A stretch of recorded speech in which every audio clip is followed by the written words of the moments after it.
Good day, ladies and gents, wherever you may be around the world, and welcome to Splendid Isolation number 104. As always, I'm going to start us off with a bit of music.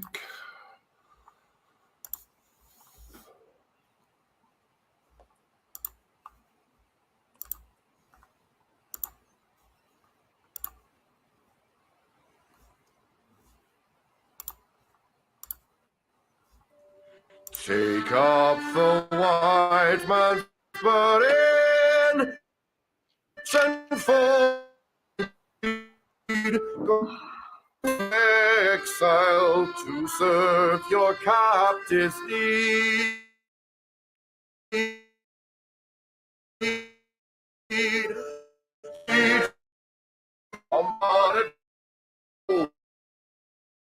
Peoples have devil and have child. Take up the white man's burden, in patience to abide, to veil the threats of terror and check the show of pride. By open speeches and call, 100 times made plain, your mother's prophets and work and mothers.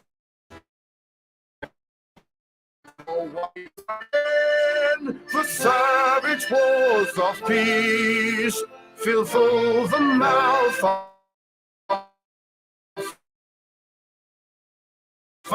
famine.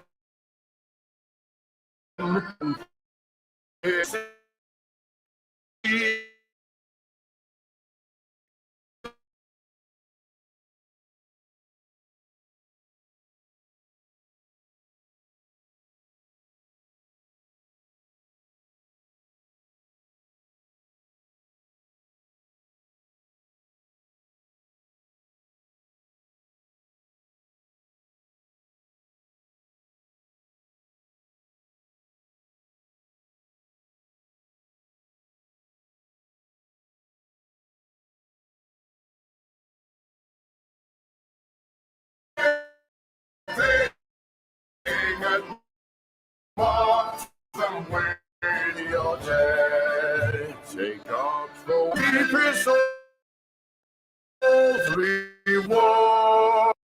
The blame of those ye better, the haste of the eye of false ye human, are slowly towards the light. Why brought she us from bondage? Nature loved Egyptian life. Pick up the white man's burden, ye dare not stoop to this, nor call too loud on freedom to cloak your weariness. By all ye cry or whisper, by all ye leave or do, the silent, silent people shall wail God and you. Take up the white man's burden, have done with childish day, politely plural, the easy young grudge praise, comes out to search on and on, through all of thankless years,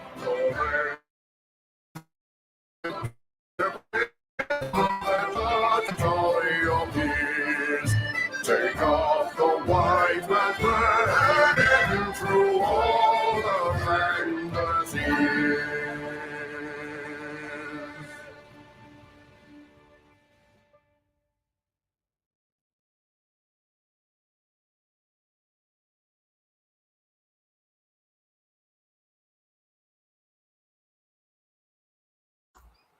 Okay, that was our own Chris Gard. Do go and check out his YouTube channel. He's got some excellent music on there. I've got a few bits of channel admin to do today before we get on with the show. First of all, I would like to thank Semiagog, one of the most intelligent channels in our sphere, for having me on as a guest last week. on a stream about Australia. And interestingly enough, everyone on that stream except Semi is in our Discord. So there you go. I will actually put a link in the chat for that if anyone wants to go and check it out. And if you're not already subscribed to Semi-God, which I guess probably most of you would be, I would suggest you go and subscribe to him. Very good channel. Okay, and that is a link to that stream, and from there you can subscribe to Semi's channel. I would also like to shill Lady of Shalott has started her own YouTube channel. I see she's in the chat. And she's only got one video up at the moment, but she assures me she's going to have more stuff up there shortly. And most people know Lady of Shalott because she moderates a lot of channels in our sphere of the internet. Please do go and subscribe to Lady of Shalott, and I shall put the link to that in the chat as well. Yeah, I didn't catch all of that Australia stream. I just tuned in for a bit of it, but it was pretty good. And I've heard a lot of other people say it was really good as well on Twitter and elsewhere. So people should definitely check that out. Well, I thought it was pretty cool, and everyone on that stream, apart from Oliver himself, was from the Discord. So that was kind of cool. Yeah. So yeah. At some stage, I am going to do a stream where I'm going to go through like channels that I think people should subscribe to. I mean, most people will know most of them, but you never know. So if at some stage I will be doing a channel, like giving channel suggestions, and Semi and the Distributist will probably be right at the top of that list at the moment. So yeah. Anyway, enough channel admin before we bore people to death. And also one final thing. I will be doing a stream with Chris Gard sooner rather than later, which will be part 3 of our Australian history stream. So look out for that as well. All right, now let's get back on to the stream. How are you going this evening, gentlemen? Yeah, all right. Still sick from the flu I got about 10 days before Christmas. Oh man, bad timing. Timing. It just hasn't got away yet. But you sure it was the flu and not the coof? I did test. No coof. To be honest, if it had been the coof, I probably wouldn't feel this bad. But No, the latest versions of it are so mild, and like I'm hearing like a lot of medical people saying actually you want to catch it now because now it will give you a natural immunity. So, yeah, and it's not very serious. It's just basically like a head cold. So yes. Although of course, Susan, we do agree with everything that Hair YouTube tells us. Yeah, whoever it is, they're right. It's totally right. We denounce Andrew Bridgen and his comments on social media. Yeah, his horrific comments. Yeah, slighting the honor of the Holocaust. Absolutely. Hang on, guys. No Fred posting. This is YouTube. His comments were completely fictitious in every single way. Oh dear God, it's funny. All right, I'm going to do what I usually do and go around and ask people if they have a first subject, and I'm going to do it clockwise. So, Mitch, did you have a first subject you wanted to bring up? Aside from like stuff I usually say about Ukraine, I've heard in Poland they've passed a bill so that because the Polish government, Law and Justice, they've done a deal with the EU where Poland will allow EU courts to have a final say in Polish legal matters. So they've completely cooked on that for the sake of 36 billion euros that the EU is holding back for Poland. The problem is that money is not guaranteed in that deal, so the EU might ask for more cooking from Poland. See, I'm a bit puzzled about this, Mitch, in some respects, because what seems to happen these days with modern monetary theory is countries just print money. In fact, they don't even do that. They electronically create it. So why is it so important for Poland to get this money from the EU? They've had issues with, first of all, high energy prices, because that's screwed over their industry, especially fertilizer, where they're losing it to competition from Belarus, who enjoys cheap Russian gas. Then you've got then you've got the refugees coming in from Ukraine, who, to take care of all of them, it demands a lot of expense. They've got millions, haven't they? They've got millions of Ukrainian refugees in Poland. Apparently. Yeah, mainly in you're talking about the big cities as well. So jobs are not looking too good, and then you've got a Polish agricultural sector who are losing games to competition from Ukraine, who sell their food at a lower price, and they're also known to engage in crueler practices compared to EU countries. So Polish farmers are also getting screwed over, and you also got Ukrainians. They're taking a lot of the lower wage jobs because it seems like Poland, what they've done is to cope with all the population loss they've had since they entered the EU, they're going to use Ukrainians to fill that void.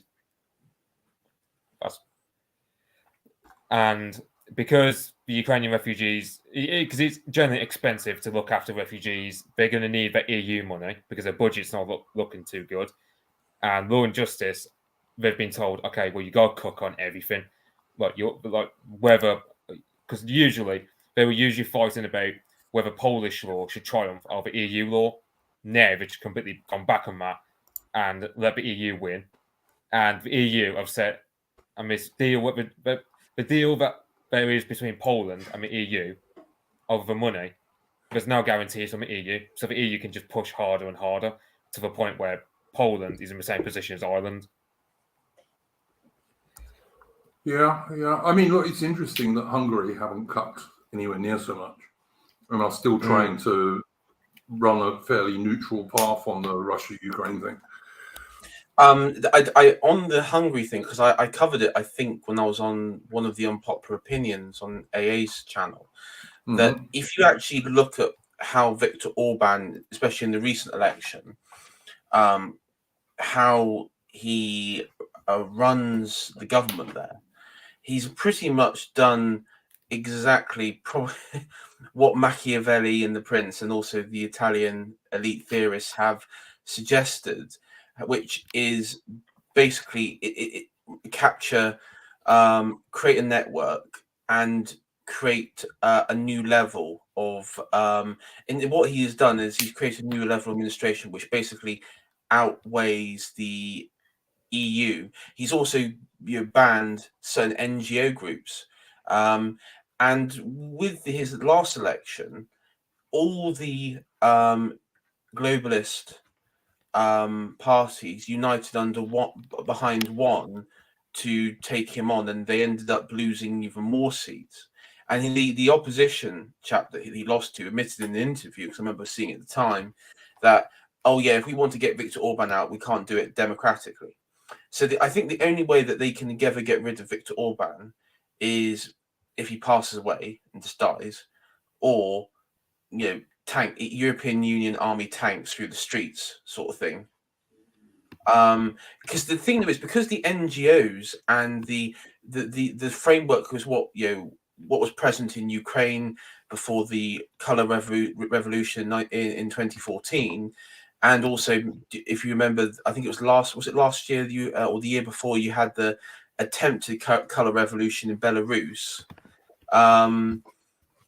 That framework doesn't exist in Hungary for a very important reason, and that is why I think the only way that Viktor Orban could ever be removed would be through foreign invasion. Well, yeah. I don't see that. He's done a good job of actually understanding sort of how sort of institutional backing, the importance of it. I imagine. I mean, he got this back from back in the day, didn't he, with Scruton and the rest of that little dissident society they had. And they've got their own little sort of conservative universities which they put sort of their young people through, and that they're essentially building an elite to sort of cocoon themselves with. And they've done a pretty good job so far, although I still think they've got a long road ahead of them. But oh, I mean, they're not. No, of course, it could be unraveled. I mean, one of the interesting side effects from all this is that there's actually a party further to the right of Orban's, which is very much, which was their I think they're called Jorban or something, Jorvik or something like that, and it's a party which is based on very much Evolian style values, and it is further to the right than Viktor Orban's party, and they gained seats as well in the last. I think they are they gained quite a significant amount, so that would be interesting to see. What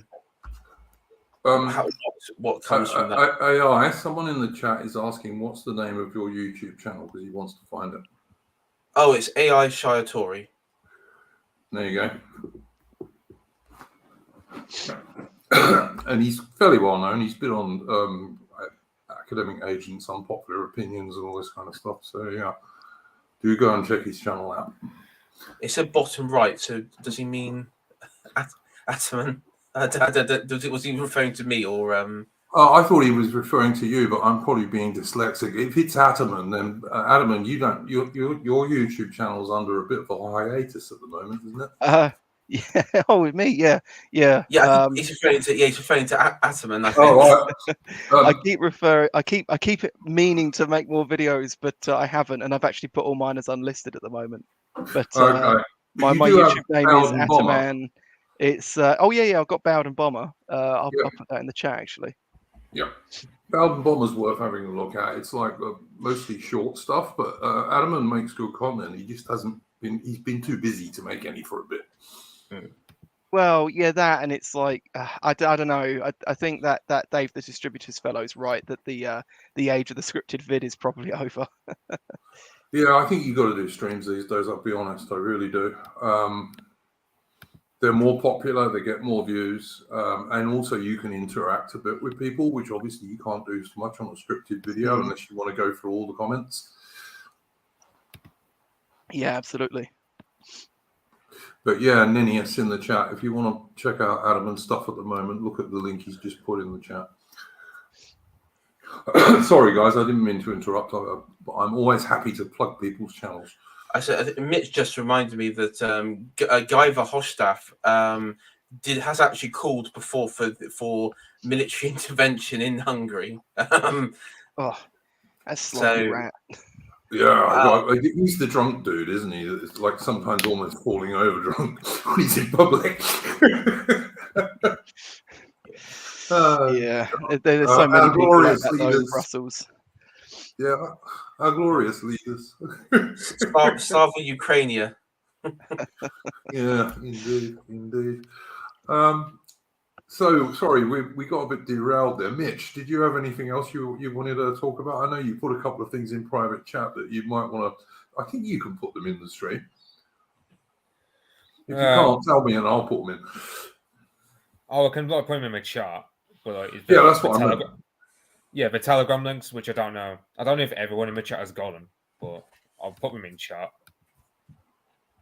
Yeah, it's just like one's about that. What I mentioned about Poland cooking on its law versus EU law, and then the other one's about Ukraine and whatnot, as they usually do. What was it? Oh yeah, another thing about Poland was I heard that they did a survey there where 2/3 of women don't want to have children in Poland. Yeah, that looked really bleak, to be honest. But I think that, like, I remember saying a while ago on quite a while back, really right. Someone was asking about. That's worse than UK, isn't it? Duke, you having trouble with your internet? That's even worse than you. No, I don't think so. There's a little bit of lag on your end. Just about. Right. Okay. It was probably because I was looking at something else. This is not my internet connection is not that great at the moment. I think it's the computer. Yeah, you spent too long away. Dust has accumulated on your holiday. Yeah, it's probably true. Actually, it was really nice. I came on to the internet once to watch like a distributor stream because I wanted to see what he had to say. Yeah, but Yeah, I mean, I remember saying a while back. People often say that, you know, like Eastern Europe is like based. It is in areas, but in a lot of places it's only like 5 to 10 years behind the West, if that. Yeah. You know, and it's like, I mean, I actually told a story in the Discord. I actually took my nan to go pick up a cat a couple of years back, and it was this young Polish woman, and she'd married this Polish guy who was working like 2 jobs. He was working as an Amazon driver, and then he was doing something else. Like every hour got made to buy this house that they were living in, and they were married. And then she turned around to him and told him that she didn't want to have kids, she just wanted to be a cat breeder. and Wow, lovely. and he told her that he was kicking her out and they were getting a divorce. And she wasn't taking it very well at all. Based. Well, yeah, it's just it is pretty awful, you know, that we have got and it's so pervasive, like everywhere sort of America touches, this sort of goes with them, and not just them, but you know, the British establishment has had a part in this and all sorts. I mean, I think you, Mitch, pointed out a while ago that like Poland will accept the pause just to sort of enable their hatred of Russia, as it were. Yeah. Mm. And also they massively hero worship the West for some reason, even though because they'll hate on the Germans, they'll call for reparations from the Germans, and hate on the Russians, but they conveniently forget who sold them out to the Russians to begin with. So I don't understand the Polish at all these days.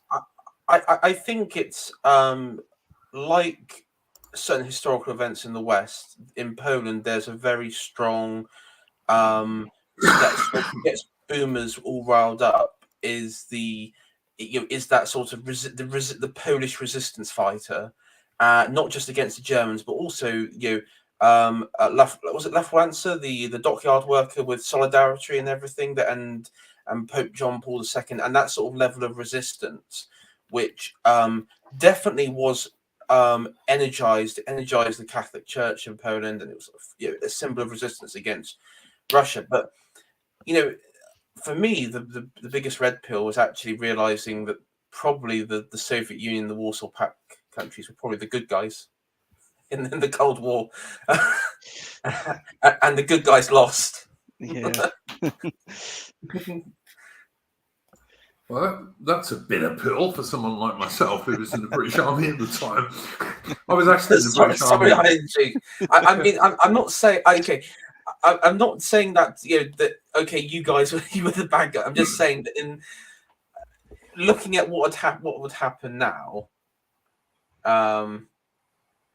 it kind of does feel like the bad guys won. Am I wrong? Am I wrong, guys? I don't know. Did we somehow turn into bad guys in the meantime? I think that's possibly what really happened. I mean, possibly, yeah. I mean, with the Cold War, both sides were bad guys. I mean, Soviet Union had more abortions than births towards the end of it.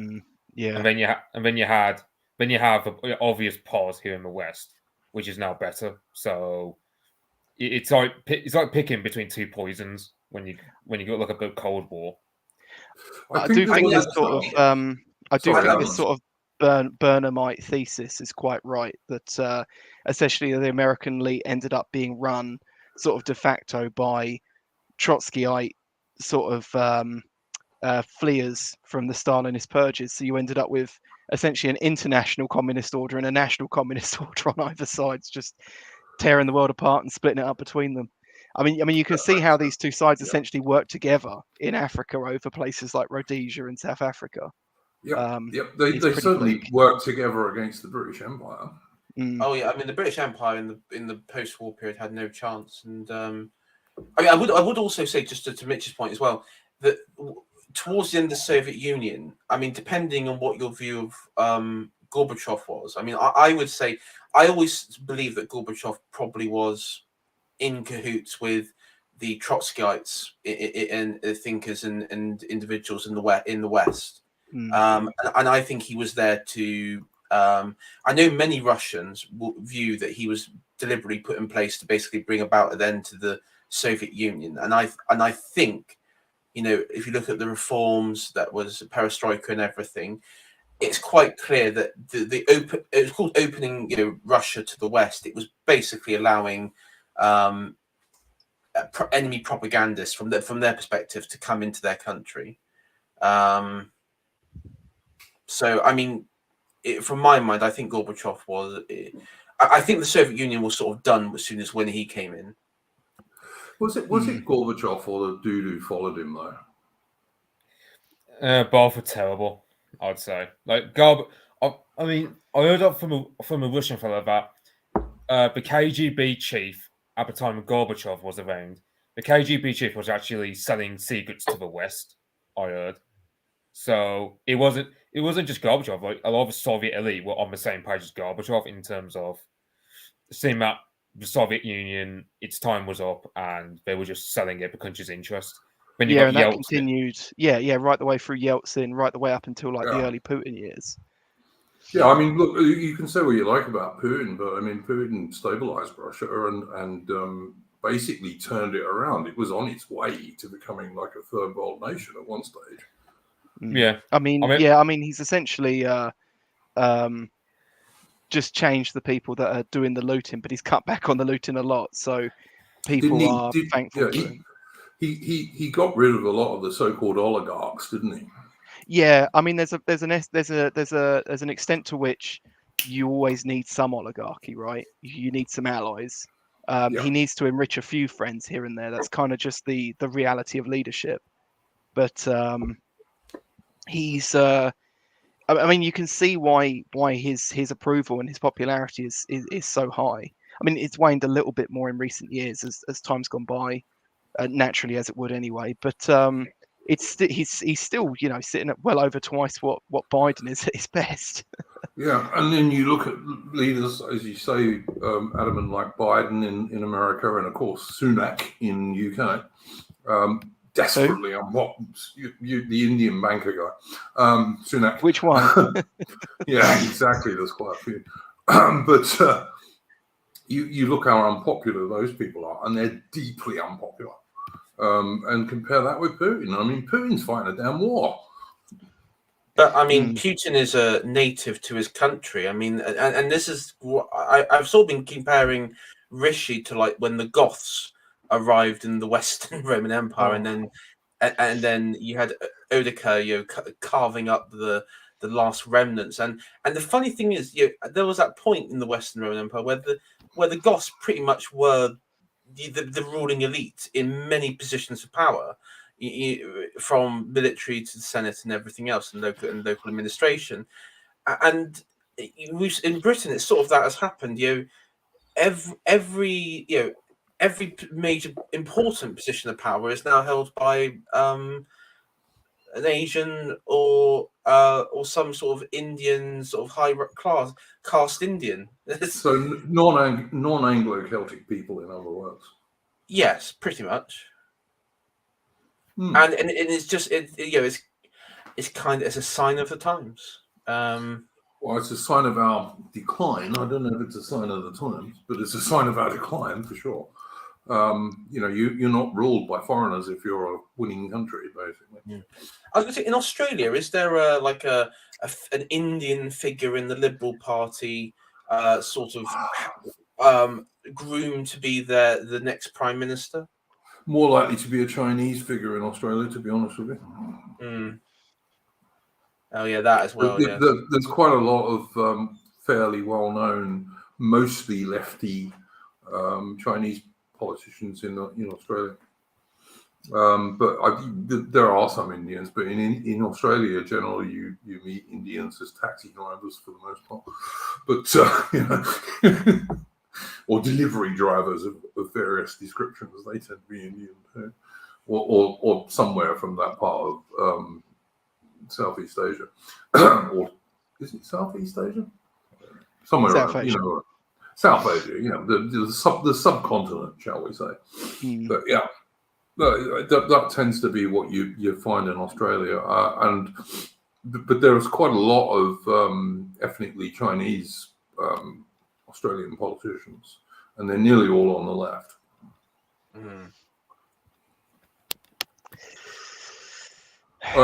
Military theorist, who I get from the impression from what he's been saying is probably a Canadian. Canada, I heard, just to like bring up a different subject, is now going to be offering voluntary suicide to cat ladies who are 60. So they've already been doing that, haven't they? But they're going to expand it, aren't they? To they want younger. to expand it. Yeah, they want to expand it to women in their 50s. I think is the thing now. So if you're a depressed cat lady in your 50s, you can go to the Canadian Health Service in inverted commas, and they'll help you kill yourself.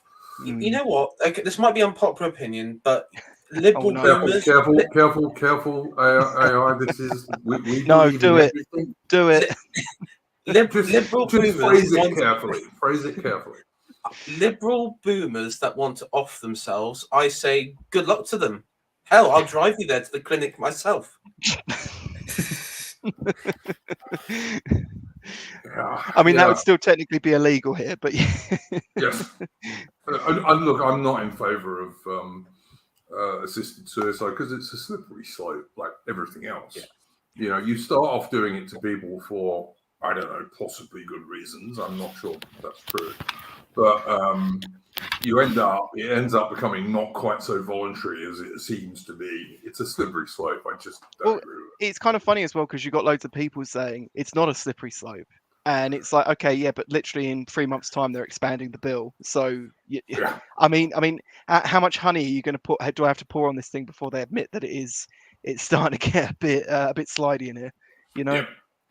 And I mean, look at that Canadian veteran dude. He was a military veteran who they helped. I don't remember if they actually killed him or they wanted to kill him. It was one or the other.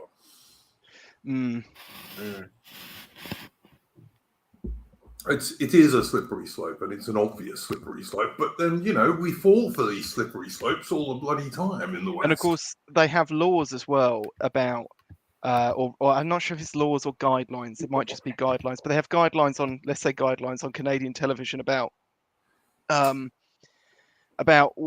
the sort of the ethnic demographics of the adverts need to be. There needs to be some representation, you could say, on there. And yet, the advert for euthanasia is all white. It's all white women as well, which is particularly pernicious because they understand that these people are sort of like the vanguard of the social order in a given society. So they're kind of targeting their ideas and their misgivings. Yeah, military theorist is saying the ads for assisted suicide in Canada are the only all-white commercials he's seen in his entire life. So there you go. It was like those horrible satanic fashion ads that were a big deal, like just before Christmas, and they were the only, where they had little children. Balenciaga, or was that Balenciaga? Yeah, something like that. And they were I even mentioned on an AA stream in the chat, and I think Mr. D or somebody pointed it out. Why was it these were the only ads you've ever seen that only featured white children? Yeah. It's like, who funds Balenciaga, and who funds these groups that are promoting assisted suicide in Canada? That is the real question that we can't answer here. Certainly not on YouTube. No. Maybe I'll see you guys on 4chan. We can discuss it in depth there. I am not, and I've never been on 4chan. But you know what? All our streams go on to Odyssey, and that was because I got a channel strike for hate speech like months and months and months ago. Although it wasn't a strike because it was the first one, and that's just a warning. And I immediately started our Odyssey channel at that point, so that if Susan does decide, I can't have these people, we at least won't all disappear and lose all our content. Yeah, I mean, 4chan's all right as long as you've got a high level of patience for autists. It's okay. Yeah. I've looked at it. I've looked at 4chan. I've looked at 8chan and all that kind of stuff. I don't spend much time. Just be careful where you're clicking around on the 4chan stuff because there's it goes quite dark. It can get quite dark. in some places. Oh, Yeah. for sure. Yeah, don't look at the Ukraine war stuff because you'll see Yeah. plenty of autists there talk about women in a way you don't want to see them do. Well, we're going to do a little bit more about the Ukraine war in a bit because one of my subjects is about that. Tangentially, anyway. Ataman, did you have a first thing that you would like to bring up? No, but did you want to talk about this Shamima Begum podcast? Oh, for sure, yeah. Well, I'm afraid, guys, I'm sorry, and chat, I'm sorry, I didn't put in the hard work. I haven't gone and listened to the podcast. I couldn't do it. But yeah, so the BBC's literally gone and given this woman a podcast to because they're really like there's kind of a weird, you can see a weird flux right on this story. They pushed it really hard, then they kind of realized that no one really cared about this woman or didn't want to hear. And they kind of backed off because they realized it was a battle that if they kept talking about it, they would only lose. And then they did the whole cushion gate where they gave her the little Union Jack cushion and dressed her up in jeans and a hoodie or whatever. Had her on the sofa talking about this stuff. That still hasn't worked. So now they've gone and they've given her a podcast to try and get her to appeal to the public, that way. And it was kind of weird as well because obviously they're going through this court case at the moment where they're trying to win back her citizenship, and they brought up this and there was a lot of people on Twitter bringing up this story of this girl called Rhiannon, who was essentially groomed, right? She was groomed. I think they said she was groomed sexually, but she was also essentially groomed into a racist anti-Semite. One of us, but without the sexual abuse, and or maybe with it in some cases. And this girl Rhiannon, anyway, the story there was she was the youngest. I don't know if she was the youngest person or the youngest girl to be charged with terror offences in the UK. Yes. And she was charged because she had a one of the it's called a Liberator, like a 3D printed firearm, which I'm not actually convinced these things work. Apparently, you can only shoot them like once or twice. And they fire. They do work, mate. But yes, you can only. They're really like single use things. Right. Yeah. Yeah. I'm not sure if she had any ammunition. I don't think so. And she also possessed a PDF of a book that the Anarchist Cookbook, I think it was. Yeah, that's right. Which has a bomb making. So they say. But I mean, like half of my IT class in school downloaded that book some years ago. One thing I will say, because there is, let me word this carefully. I've not read the book, and I don't own the book, and I denounce the book in all aspects. But there is a part of the book where allegedly, according to third-party sources of reputable news journalists, claim that there is instructions on Molotov cocktails. But what I find hilarious is that during the invasion of Ukraine, right at the outset, the BBC were putting articles on there about how to make a Molotov cocktail. Can I just say a couple of things? Firstly, Steve in the chat is saying that the Liberator. I'm getting a bit mixed up here because the Liberator was a real one-shot weapon made by America in World War II. By what eventually I think it was called the OSS, and it's now the CIA. Oh no, this is a different sort of thing. Yeah. That was a real one-shot weapon which was dropped to resistance people, and we always forget these days that the vast majority of the resistance people in Europe in World War II were communists. But that was dropped by the Americans to those guys, just like the British dropped them those Sten guns and all the rest of it. But I think the weapon we're talking about, the 3D printed thing, is a different one. But again, that's pretty much a single shot weapon. And the other thing I wanted to point out is that a bloke in the UK, a white bloke in the UK, surprise, surprise, recently got, 5 years in jail or something for having that book from Amazon, which you can legally buy from Amazon. Yeah, I heard of that. Yeah, I can't remember what book it is, which probably shouldn't name them on stream anyway. No, But, no. Well, I think None of us, Susan, none of us would possibly look at such horrible things. Of no, course no. not. I mean, such- I would say such filth. the judge in question made him read, was it Jane Austen or something? And he had to do like Oh. a whole, it was like American History X sort of situation where he had to come back with like comprehension, understanding of the book and detail. And he said, yeah, he rather quite enjoyed. He said, oh, I enjoyed it, but then he sort of reverted back to reading deeply racist material. So.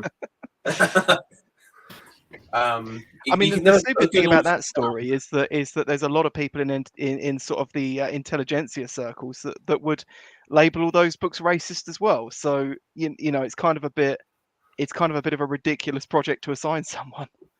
I really hope they don't find the Jonathan Bowden streams.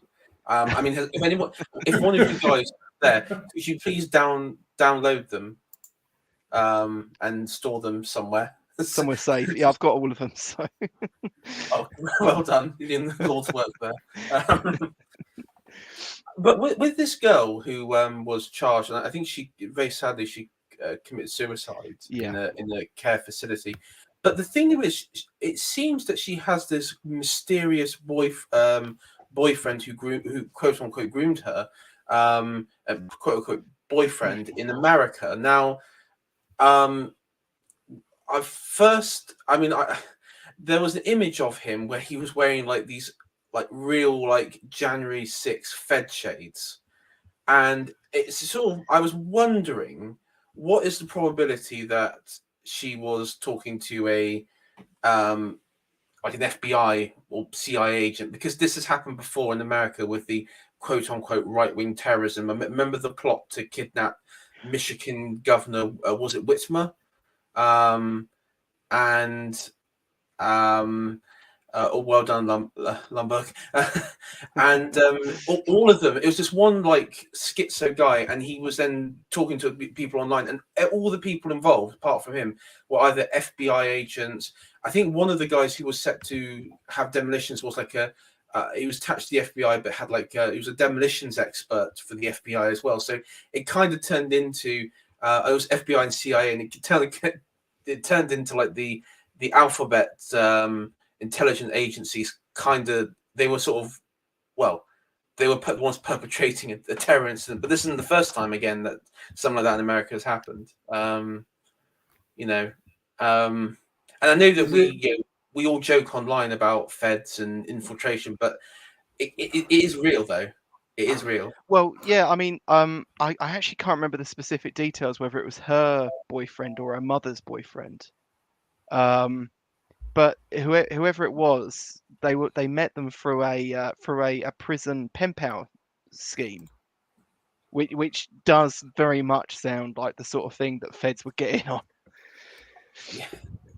But yeah, anyway, to take this back to the main topic, what I was kind of going to say is a lot of people were pointing this out and saying that the authorities dropped the terror charges because that girl tragically killed herself. And they were saying, well, you know, they dropped the terror charges against her because she's white, but they're not doing the same for Shamima Begum. And it's like, oh, you know, it's just such grotesque reasoning, or just flat out lying, to be honest. Ataman, didn't Shamima Begum help sew in suicide bombers into their suicide vests? I believe she did. I'm not sure, but she did have some pretty gnarly things to say.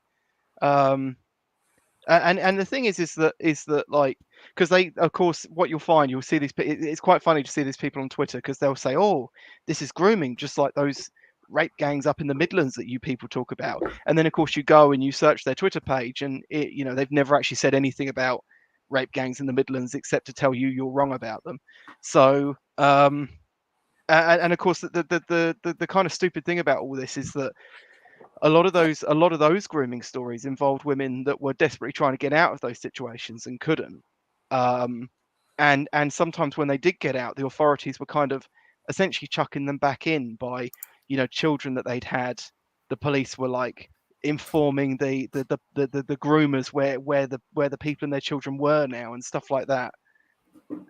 You don't see the same thing with Shamima Begum. She isn't trying to get away from this. She's actually pretty nonchalant about what went on, and just seems to kind of very cynically want her British citizenship. And if she wasn't a woman, she wouldn't get the time of day. If she was a bloke, she wouldn't get the time of day. No, there'd be a few articles about it at the beginning where they'd be like, innocent man wrongly stripped of citizenship for visiting Syria on holiday. Innocent brown or something. man. But yeah. But other than that, yeah, there'd probably be nothing. I can't remember who said it, but it's absolutely true, is that female tears overwhelm any rational argument in the modern West. And children generally. Well, children, sure, but that's okay. But yeah, I know. But the thing is, they also use children on a lot of these migrant stories, even though there are tiny amount of those people. Yeah, but to me, you're not a child once you're 18. Yeah. I mean, I don't really think you're totally a child when you're 16, but you're certainly not a child by the time you're 18. Not legally, and you shouldn't be either. I mean, maybe it's just me, but I feel nothing when a woman cries. Well, I do when my woman cries, but like just generally a woman crying, no. No. I mean, okay, no, I'm not going to say it, don't worry. Well, when they do, you just roll your eyes, don't you? You're like, ugh, get away from me, ho. Well, not if it's yours. Not if she's your woman, but I mean, or your daughter or something like that. Of course not, because you're absolutely. You see, this is the problem. Men, we are absolutely programmed to take notice of women crying, and it's supposed to make a response in us, and it generally does. But the trouble is that the situation we're in today is nothing like what that evolutionarily developed for. You know, the most of these women crying are not someone's wife or daughter. Or deep sister. Down, they're all thoughts. Well, I won't go that far. I won't. Well, there are good women, like Lady of Shalott, for example, is a good, exceptional woman. They're not all bad by any means. And look, you're not going to find a perfect woman in 2023. Good women are created by good men, in my opinion. Yeah. I think there's a bit more. I think there's a bit more of a two-way system to that, although not entirely two-way, not 50-50, but. Yeah, look, a good woman can help a bloke for sure. I'm not going to deny that for a second. Of course I'm not pushing an equality argument here, by the way. I'm just saying that I can guarantee you from my first job, when you work in an office where it's like full of women, and you're like, there's only a few men, and the majority of the team force are women. The dynamics are, I mean, it's not just different. It is shockingly like a bit of a culture shock. I mean, poisonous. I mean, I tell you what. I think probably what got me onto my political journey has to be my my sexism. I think sexism was my first my first political awakening, and then everything else followed. But oh no, 100%. I mean, like the thing that made me racist was put me in an office with black people. The thing that made me sexist was more recently put me in an office with women. like the exposure was what did it. I must say, when I was younger, when I was in London, I went on with my parents this bus, this double decker, and there was this like Jamaican junkie, and she was like looking at me, calling me like devil child, and like like the Yardie speech, sort of that, yeah, and all that, and that was like after that I was, I was pretty sus of sort of black people as well. It put me off. Let's just say. But I mean, all I'll say is I do know some guys where they're good guys, but they may be in a little bit of a slump here or there, and it was a woman coming along that did really motivate them to drag themselves out of the slump. 100, yeah, that can happen. Yeah, but if you're lucky, that can happen for sure. It's not something to rely on, but still. I also find with men, it depends on your age. So if you are quite older than the woman or the girl or woman in question, it is very different because you do have a bit more of authoritative figure over. And I'm not trying to make a joke here, but then that's on your responsibility. So that's for you to be responsible with that position, and not abuse it. And then, I see you see a lot of men do abuse it. Yeah. I mean, the thing is, she had like proper braids, but she was actually like super skinny. I think she was probably on like meth or something. But I mean, she was like thin Lizzo, but Yeah, thin, she was a thin pre-Lizzo. Thin Lizzo, yeah. I mean, I always think, because it must have happened the same time like Bowden was around, and so I always think that maybe, maybe I sort of I could sense disturbances in the force, and because I remember Bowden from like at that sort of time. I remember when I was in school, I was sort of I became sort of quite interested in like the BNP and Nick Griffin. I think I remember watching a few of his things at the time. Yeah, sadly, But I actually watched a few Bowden speeches whilst Bowden was still alive, and I didn't realise, and I could have gone and seen him. yeah. I think the one that I watched of Bowden actually at the time was when it was during the I think it was like 2009. It was one of the elections, and he was sort of it might have been in Wigan or something, and he was doing like a speech to it wasn't one of his usual philosophy or sort of speeches, but it was more of a talk, about the BNP and sort of talking on sort of the real politics of it. Is that the one where he says nationalism is the true socialism or something like that? No, patriotism is the true socialism or something. Yeah, something like that. Yeah. Yeah, it's a good one. Well, I've got to say, of course, if you're going to be talking about Bowden, do please go and check out the stream on my channel with Eddie Butler, who was one of Bowden's few really good mates. And knew him really well. Now, I've had people criticize that stream because they sometimes say that Eddie Butler is disrespectful to Bowden. I don't think he is at all. I think he really liked Jonathan Bowden. But on the other hand, he knew him as a real man rather than just an orator. And I think that, I mean, we've talked about this with someone else as well, but before.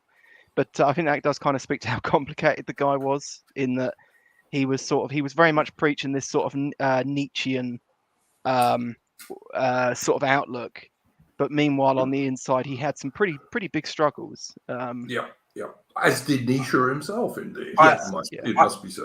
He was very much a precursor to Bronze Age pervert, I find, in some regards. Oh, I think he's a lot more authentic than Bronze Age pervert, but I'm biased because Bowden was British. Yeah. I mean, yeah. I just like Bronze Age pervert because he comes up with like these amazing sort of like pet names and nicknames, like Chicago. It's like, what was it, Chicongo and stuff like that. Yeah, the basketball Americans and the was it the DMV ladies or the DMV women or something like that? Yeah. I don't disagree with any of that stuff. It's actually a bit like Carlisle in the sense, like the gig man and the yes, and stuff like that. Yeah, like a sort of weird modern Eastern European equivalent of it. Yeah. There you go. I'm going to be a simp and put up Lady of Shalot's comment. Although you can't really simp for Lady of Shalot because she's a married lady with children. So, if you simp for someone who's a married lady with children, well, good luck with it. And she's saying Bowden was a complex individual with flaws like all of us, of course, and he had a lot of struggles. Yeah, absolutely. But he was still, I reckon, the greatest orator on the right for many years. Yes. Yeah. I think. I think Enoch Powell was. He was a good orator. I mean, I know that there's a lot of people different positions on what he was saying, but I think if you listen to some of the speeches and even later TV interviews, he still had a powerful sort of presence in when speaking and debating. Powell was brilliant. I mean, look, he was a professor of classical Latin and Greek in Australia as a very young man before World War II. And then during World War II, he became the youngest brigadier in the British Army. I mean, Powell was a brilliant man, no doubt about it. Mm.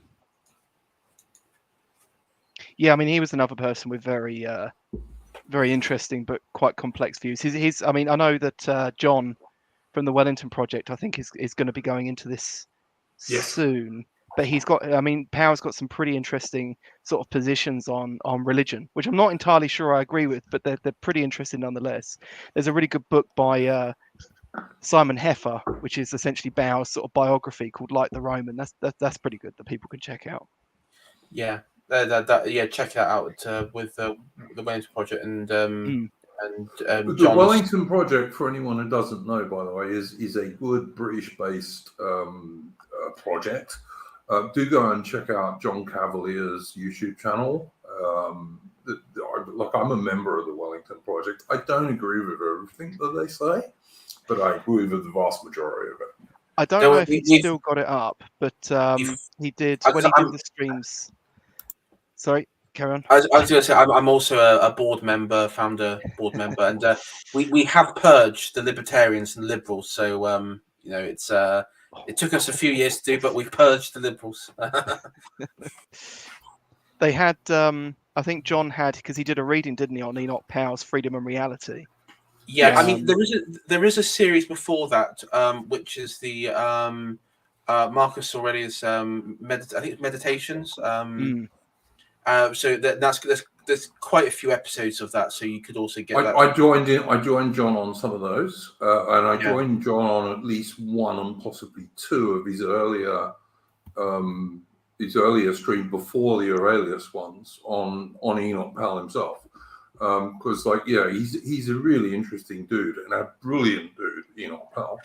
And John Cavalier is one of the big experts on Powell on the internet, so well worth following just for that. I've just reminded myself on the topic of Powell that he sort of he was sort of trending on Twitter the other week, and I don't know if you guys heard of this TV show called Call the Midwife. I've never seen it, but apparently it's popular on BBC. And there was and one of the latest episodes, there was a scene where Enoch Powell delivers the Birmingham Address, which of course is coined as the Rivers of Blood speech by I guess the press and everything and his opponents. And what's quite interesting is that not only do they misquote in the show his address, but also they misquote laws which hadn't even been created as the. So there's one bit where Powell is quoting a constituent who wrote in saying that he fears that one day the black man would have the whip over the white man. So I don't know who that time traveler was, but they make it sound in the show that that's actually that's Powell delivering. That is his part of his speech. That's just not, and so they don't even reference that's a quote. And then it goes on for I think one of the characters to say this is outrageous. This is hate speech or something, of course. But there was no hate speech laws created at that time. So there's been this. But there's been recently in the British soaps and TV shows an assault of the online right. Basically, people like us, from Coronation Street to Hollyoaks. You've probably seen the thing at Hollyoaks, the incel red pill right wing esoteric black pilled merchants going on. Or I think I think road is good well. So that's happened recently. I mean, he is. And there was another one. There was a similar storyline on Coronation Street, wasn't there? They did a right wing truck bombing or something. That he was It started off. They started off as they appeared as environmental protesters, and then it was actually nowhere. Then they sort of the grand reveal, and actually no, we're actually secretly based online right wing YouTubers. It was right wing YouTubers. Yeah, Big Nig 420 in there somewhere.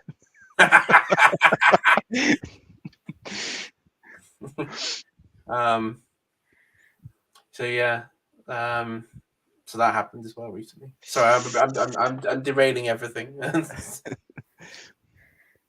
But yeah, I was going to say, all I was going to say at the beginning was, it looks like it's been taken down now, That's okay. but John did do a good stream on a series of streams on Freedom and Reality, the Power book, and I still think to this day, you know, the ultimate red pilling is reading the immigration chapter from that book, which he did on that stream, which was pretty. It's a pretty dark chapter. It covers some pretty horrific stuff that was happening to these people in, you know, some of these towns where they were essentially getting chased out by the newcomers. It's a good introduction. Look, I have been criticised for doing streams with John Cavalier, and I don't care because John Cavalier is actually a pretty based man. Doesn't mean I totally agree with him, but he's a pretty base bloke with some reasonable ideas. He's a sensible centrist, like I am, like everyone watching this. We're all sensible centrists. I'm only sensible adjacent. I'm only sensible. I'm sensible adjacent because sometimes I'm not sensible. You see, so. But yeah, no, John Cavalier is a good guy, and the Wellington Project is a good project. I would support both of them, particularly for anyone who's an Anglo-Celt in the British Isles. But yeah, on that note though, I mean, Tricky Woo in chat said it's like having your very own subversive in your living room, in mention to the television. Yes. This is something that actually really irks me. Is, you know, a lot of these people, they constantly bring up, you know, the Daily Hail, as they call it sometimes, the Daily Heil, I should say, or you know, they constantly bang on about the Sun. It's like, right, but at least with them, you actually have to go to the website or even go out and buy one. You know, the BBC is beamed right into your home, and you have to pay for it. You know, they can send you to court for not paying for it. Yeah. You know, I mean, what's quite messed up though with the Hollyoaks storyline is that this guy, when he becomes like this esoteric right wing incel online character through a family tragedy, right? Because I did watch like a few clips on YouTube because I was quite fascinated to see what this was all about, and they treat him like someone who like Anakin from Star Wars, which he falls to the dark side, and then they treat him like they have the old person, and then you have like the new right wing fallen to the dark side character, and they even even in the show they refer to like the old so and so, he's gone, you know, he's been consumed by evil right wing thinking and hatred and everything. And I mean, it is just incredible. But all of this is designed for your pet, like the parents, boomers, and everything. I actually did a thread where I talked about the Coronation Street storyline. Reason why they made them environmental protesters from the outset is because they're the one group of people where the majority of people in this country have great disdain for.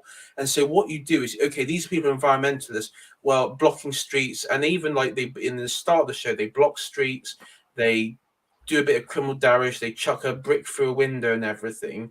Okay, so the average viewer of Corrie is going to go, oh, we hate these guys because they're like Extinction Rebellion, and then they'll do like a sort of bait and switch, turn them into right-wing YouTubers, and then but that hatred for their original sort of environmentalism is still there, and so that's a way of like indoctrinating. 100%. But I mean, look, let's be fair. None of these greenies, or actually as they really are, watermelon greenies, because they're green on the outside but communist red on the inside. None of these people are right wing or pro Anglo-Celtic people or anything of that nature at all in reality. No. And that is why the cops and the authorities basically don't do anything to them, because the cops and the authorities basically support them. Yeah. Well, I mean, half the time they're water carriers for regime ideas anyway, just Yes, 100%. in a sort of 100%. roundabout way. But the I thing mean, is as well, like, why with, do you think they go into? Sorry, Adam, and just Yep. one point. Why do you think they go into national galleries in the UK and throw like paint or tomato soup or some shit on like priceless paintings that are part this of is our the history thing though, and get away with it? because they when people were criticizing this, you had all these like jumped up shits that you're leaping down your throat at the first chance, going, "Whoa, do you expect them to search the bag of everyone that walks in?" It's like, well, Yes. it's kind of easy because like they're carrying tins of food, and they're usually wearing shirts or something that's supporting their cause. But I've been to Italy a bunch of times, right? I quite like it. I kind of like the Yeah, so it's a nice juxtaposition that country. it's Yeah, it yeah, is. that it's Yes. a bit like the Wild West in places as well.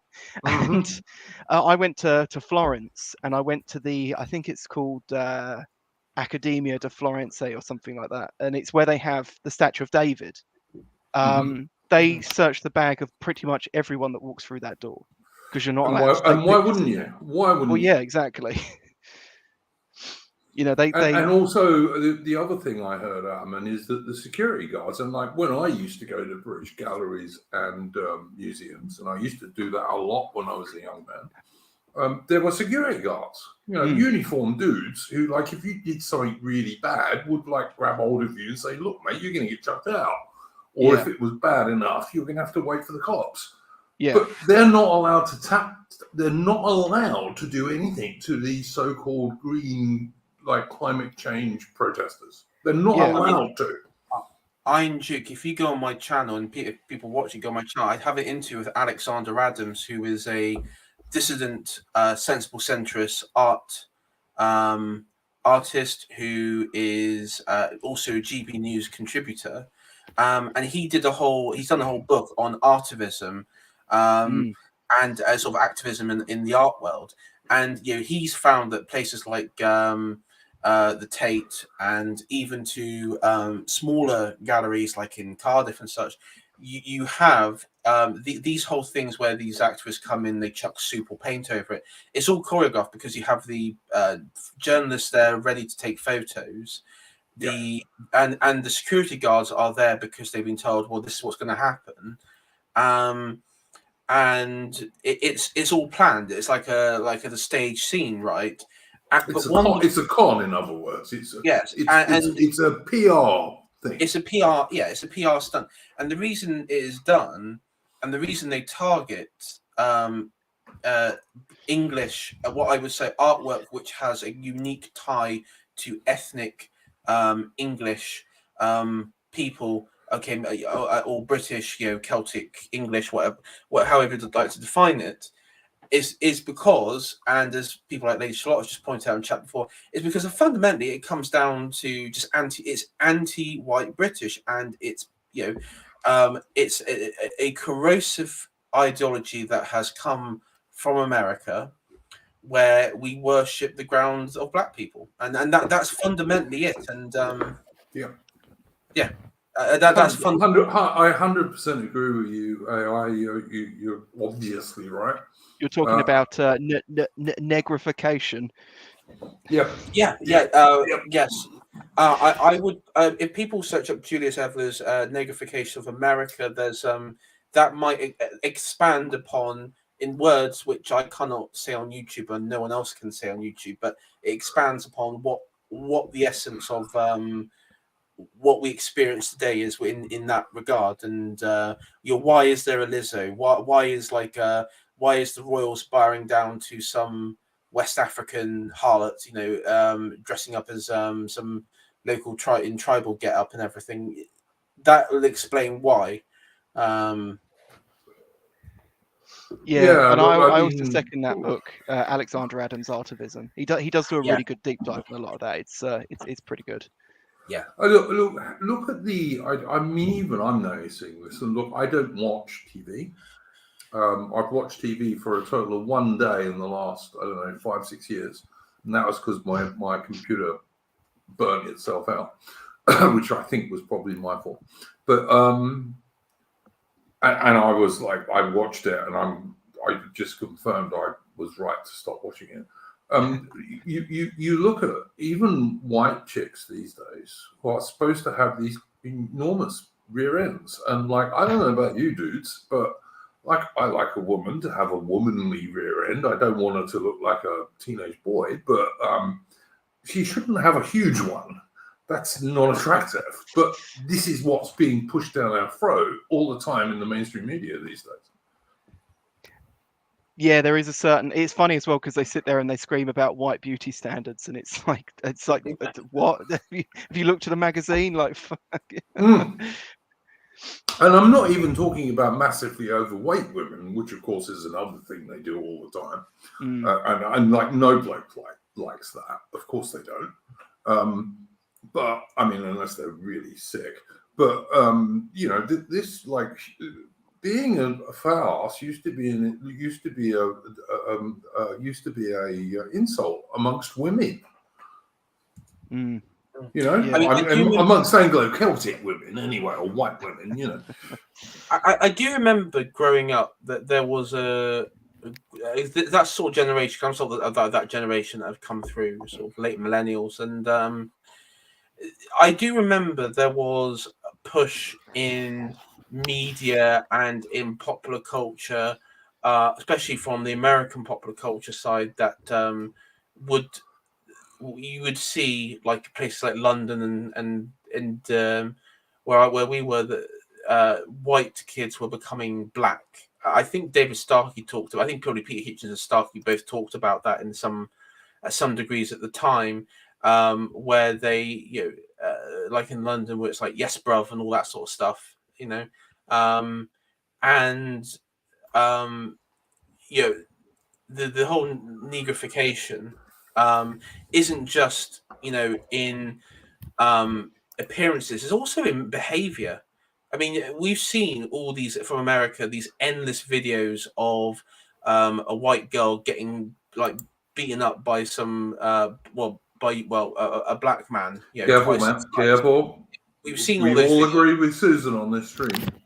Yes, and of course, you know, I support BLM as much as the next man, Susan. I don't, but yeah, all right. I got to even it out. Yeah, we've seen all those videos, and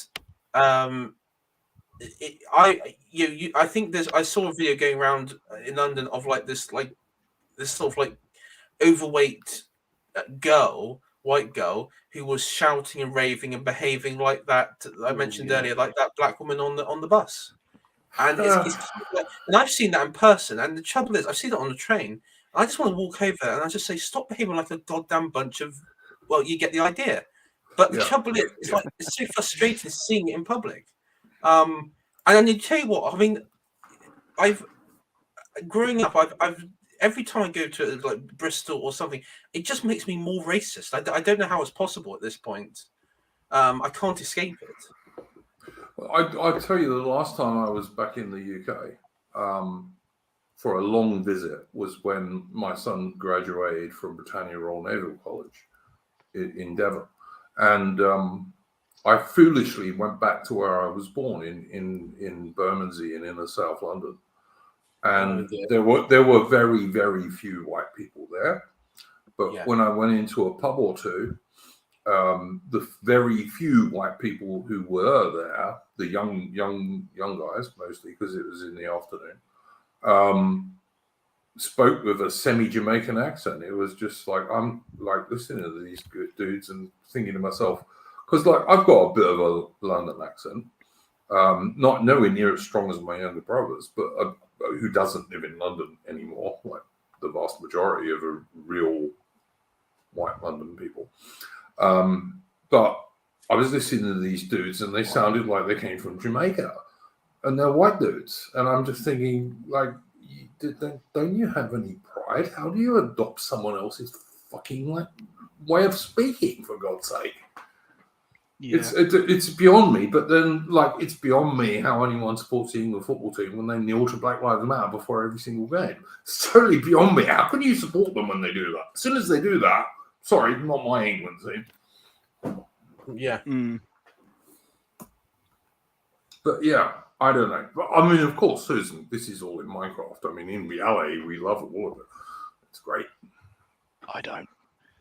No, nor do I really. But you know, but yeah, it's very, very like odd, to be honest with you. Yeah. I feel like poor old Mitch hasn't said anything for ages, and I believe that AI was going to bring up something about the Ukrainian and Russian, or the real Russian and the fake Ukrainian Orthodox Church, and I know that Mitch had some stuff to say about that. So AI, do you want to bring that stuff up now?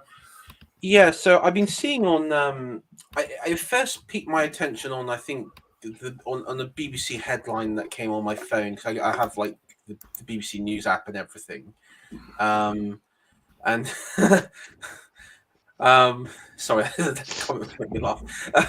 And this was about the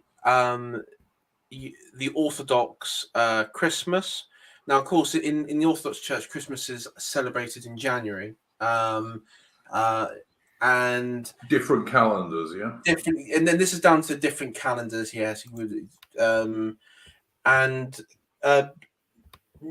as you know, with the conflict and everything, there's been a division between, I guess, what's been considered the Ukrainian Church or Ukrainian Orthodox Church and the Russian Orthodox Church, and the supremacy of Moscow, the Patriarch of Moscow, and all that. Now, when it comes to this story, before the war, the authority of the Orthodox Church in Russia, in Ukraine, sorry, largely was observant of the Russian Orthodox Church, and mainly in the rural areas as well of Ukraine. There was the shift started probably since 2014, since the color revolution, but recently, and I got an article here, but it's Christianity Today, which actually did an interesting piece. I'm just going to read a segment of it. So, President Volodymyr Zelensky began the month by endorsing a draft law to make it impossible for the Ukrainian Orthodox Church, canonically linked to Moscow, to operate. His December 1st decree followed raids on several monasteries under the Ukrainian Orthodox Church jurisdiction. Security services searched over 350 buildings and investigated 850 people. We will ensure that this is Zelensky. We will ensure complete independence from our state, in particular spiritual independence. We will never allow anyone to build an empire inside the Ukrainian soul. The statement from Russia. A Russian government statement was released saying the current Ukrainian authorities have openly become enemies of Christ and the Orthodox faith, which is true. That was from Dmitry Medvedev, the deputy chairman of the Russian Security Council, and also president. He was former president of Russia during the intermediate years between Putin's reign. Kremlin spokesman Dmitry Peskov, however, was more specific, accusing Ukraine of waging a war on the Russian Orthodox Church, which again is true. His comment prompted a Ukrainian Orthodox spokesman to assert his church is not Russian. The raid centered on the 11th century Kiev Pershik Lavra complex. So that is the monastery. What makes this monastery important is it dates back to the Kievan Rus, and of course in Kiev, the Kievan Rus, which is the birth of the modern Russian state.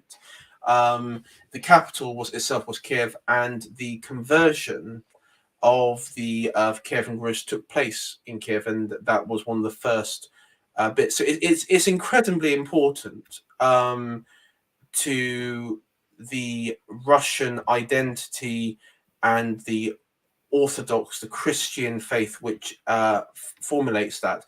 It's basically like England's, I would say, Canterbury. the importance of Canterbury as or St Albans, something that would identify an early form of Christianity in that country. It is incredibly important, and I think what is just wickedly evil at this point is that this is, it's not just about authority over, because Zelensky and his friends are in complete control over the country. They've banned opposition, they've banned the press, they've done everything that they've wanted to do.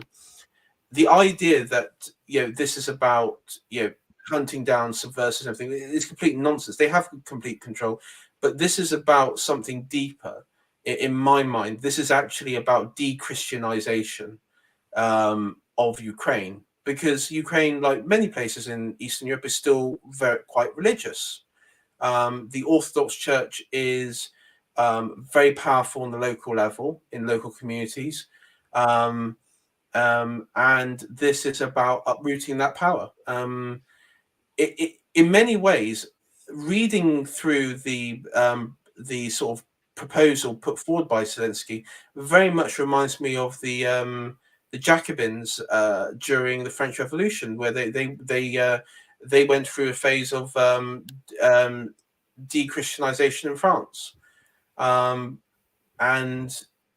of course the excuse for this is about sort of bringing down Russian imperialism and everything else.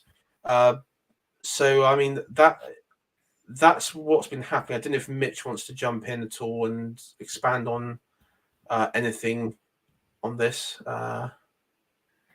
On topic of Orthodox Church, I mean, you've pretty much covered it all. I mean, the only bit missing was because I posted a Telegram link in my chat where it's just you got churches in Ukraine being burnt down if they refuse to play ball with Zelensky. Yeah, there were also I saw at one they were people because they closed the church down. People were crowding outside and doing their hymns outside, and the police sort of showed up and they were trying to make people sing the national anthem, like they wouldn't let them sing the hymns. Yeah, and they were because being one of the quite hymns forceful about it. One of the hymns dates back to I guess I think it dates back to the Tsardom of Russia, sort of period, like Peter the Great sort of period, where it references the part of the hymn is singing the glory to Mother Russia and everything, because that part of Ukraine historically is part of Russia. I mean, apart from the western parts, which were part of the Hungarian, the Austro-Hungarian Empire and everything, but that also went down as well. I also saw on again, I think this was on Telegram, but I cannot confirm this may not be accurate, but there was checkpoints set up, like religious checkpoints, where like Bibles and documents were being checked to see if it was like a Russian Bible, then it was you would be apprehended, everything. Yes, there's been removals of Catherine the Great statue. There's been removals of many, not just like Lenin and everything, but of many Russian figures. You're talking about like traditional pre-communist figures, Yeah, pre-communist. I think even like Russian literature, like Tolstoy and have been removed as well. I mean, this is,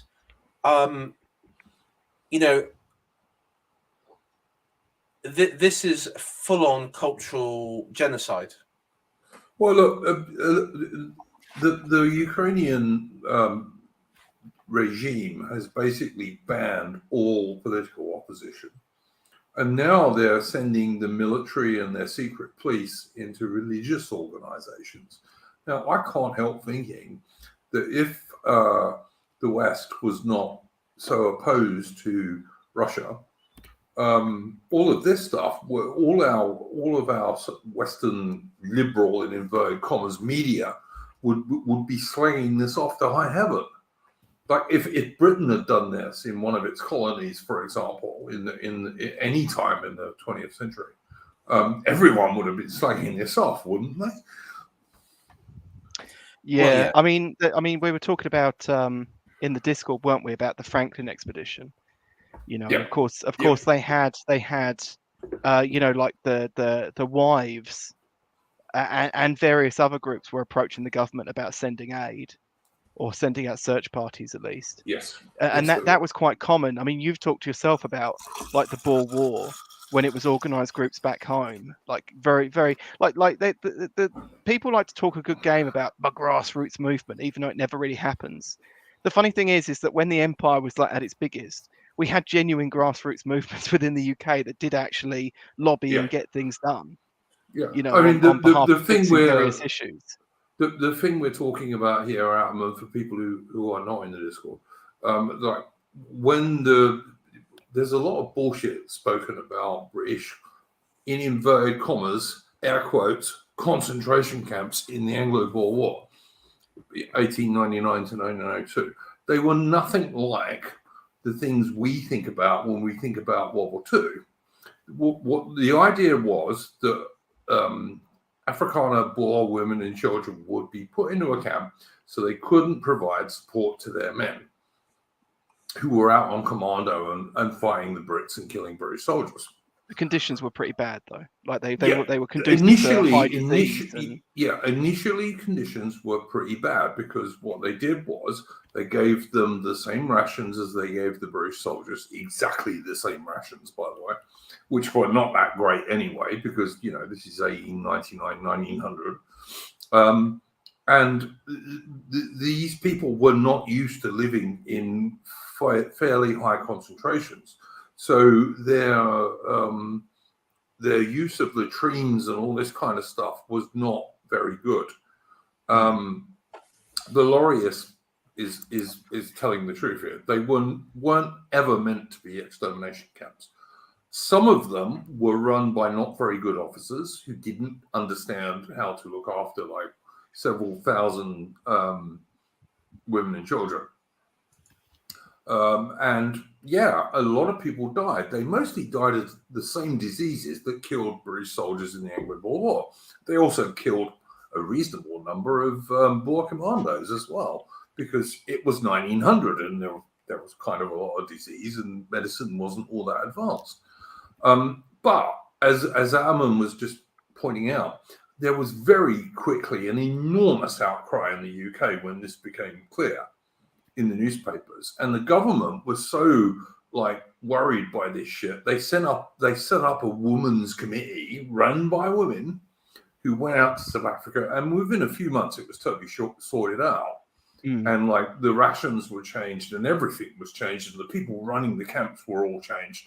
And by 1901, an Afrikaner soldier, a Boer commando, could write, and we have the evidence, they would say, I'm glad my wife and child are in a British camp because that means the blacks won't kill them on the veldt, which was increasingly happening because, you know, there were no blokes around, so the Africans were going crazy and were just attacking farmhouses.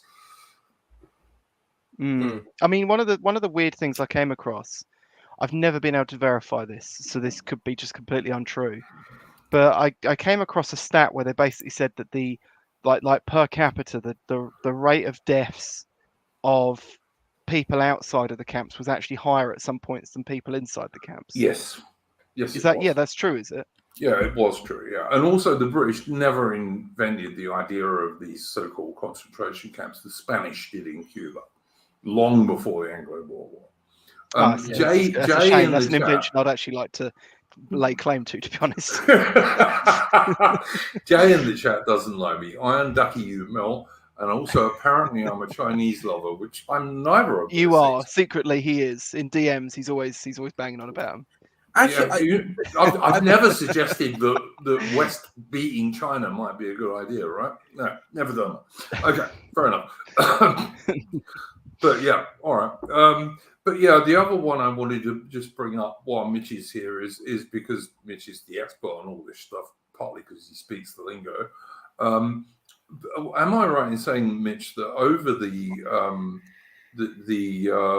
what's it called, the Christmas for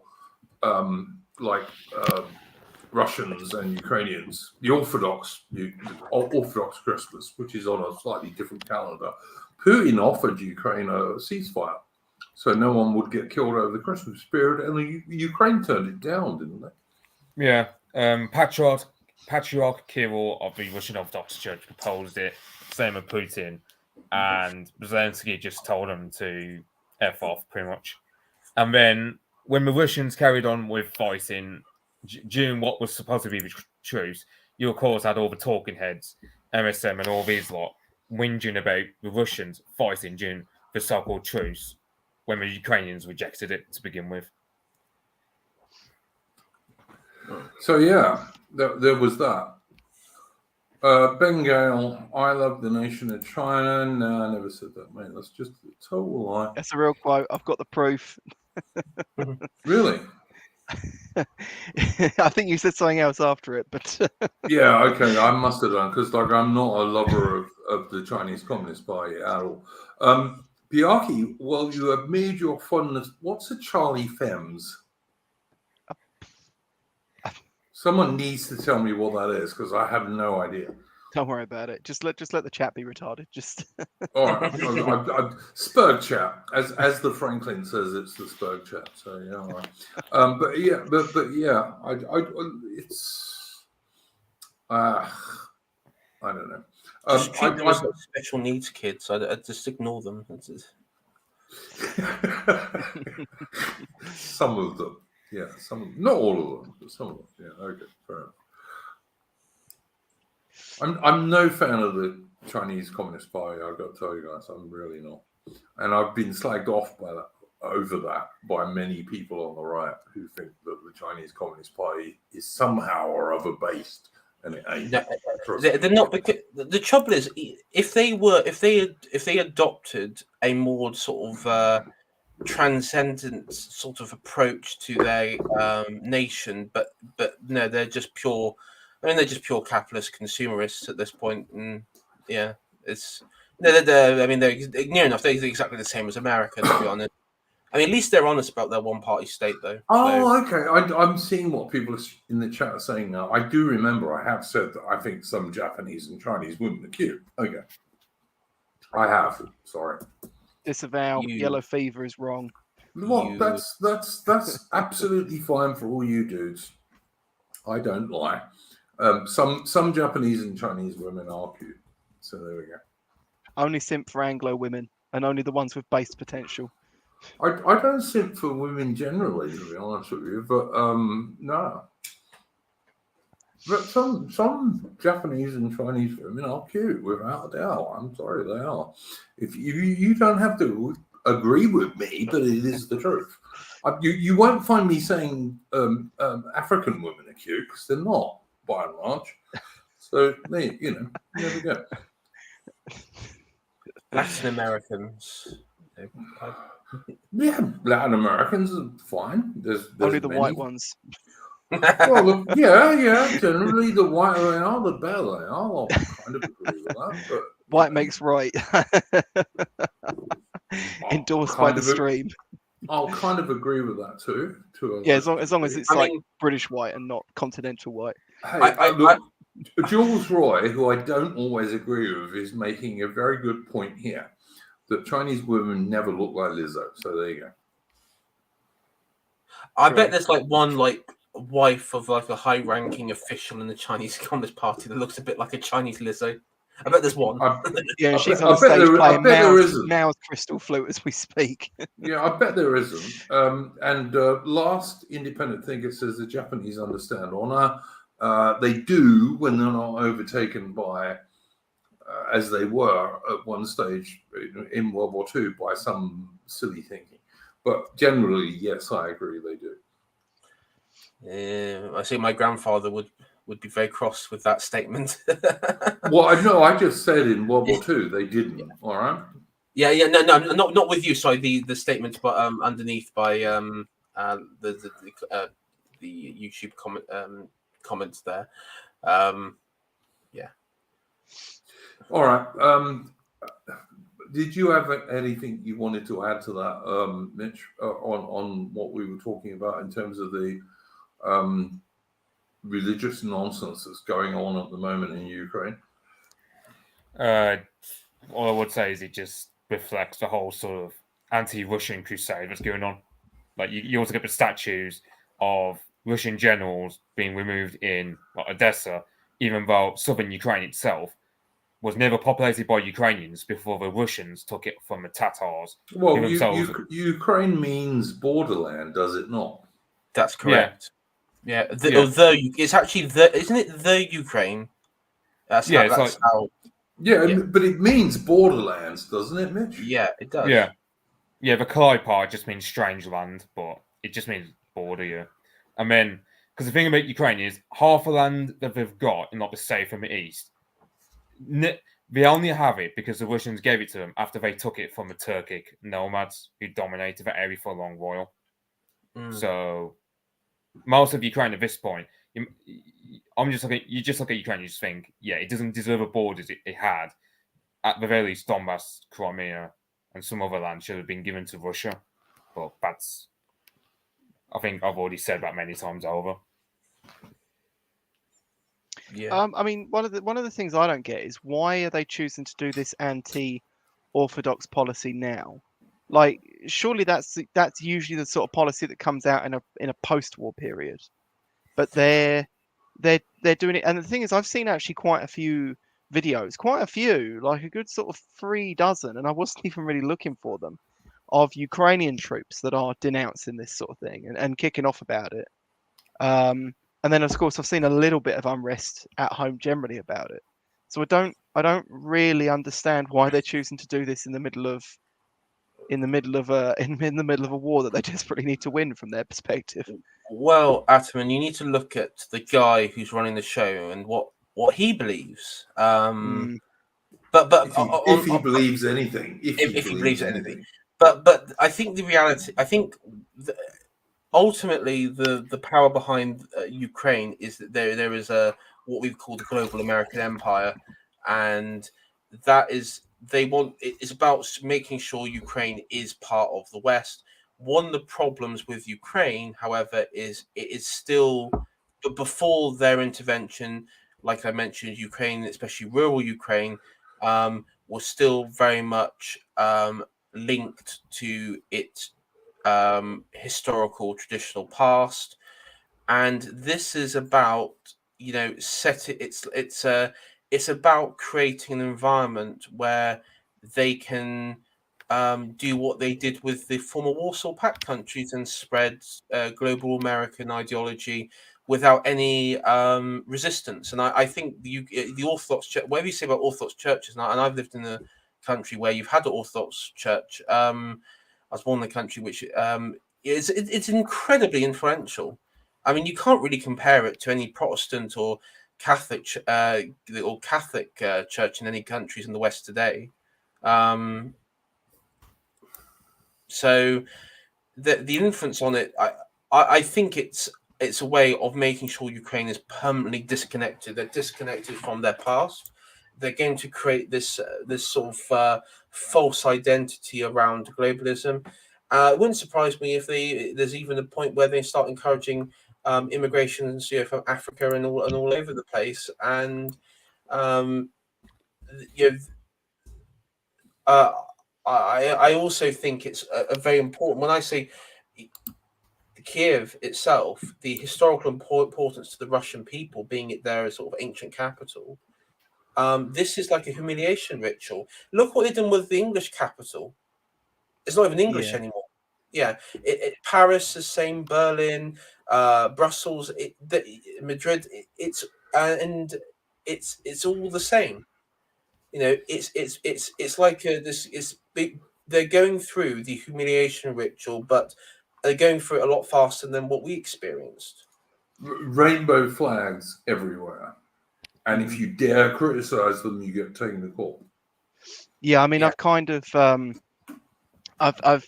I often like to dispute when people call it, like, you get these books, you get 1,000,001 books called like The Suicide of the West.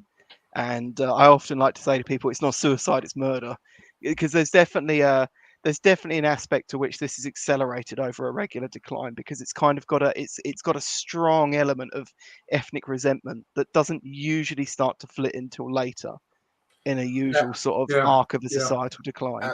And I do think, I mean, sorry for Americans listening, and I know a lot of Americans, friends of Americans on here who get very upset when I say this, but it does come from America, and also it does come because America is, of course, the world superpower in the West, so naturally it would come from the dominant power.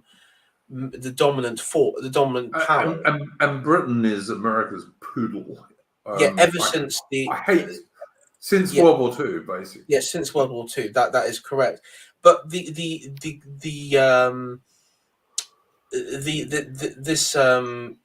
political ideology that has created, which is what we would call it anti-white, this has its roots really back in the U.S. civil rights movement.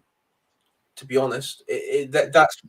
I mean, what they're going to be celebrating Martin Luther King Day, and I know that you wanted to show that ridiculous sort of Lovecraft monstrosity, which is meant to from in Boston.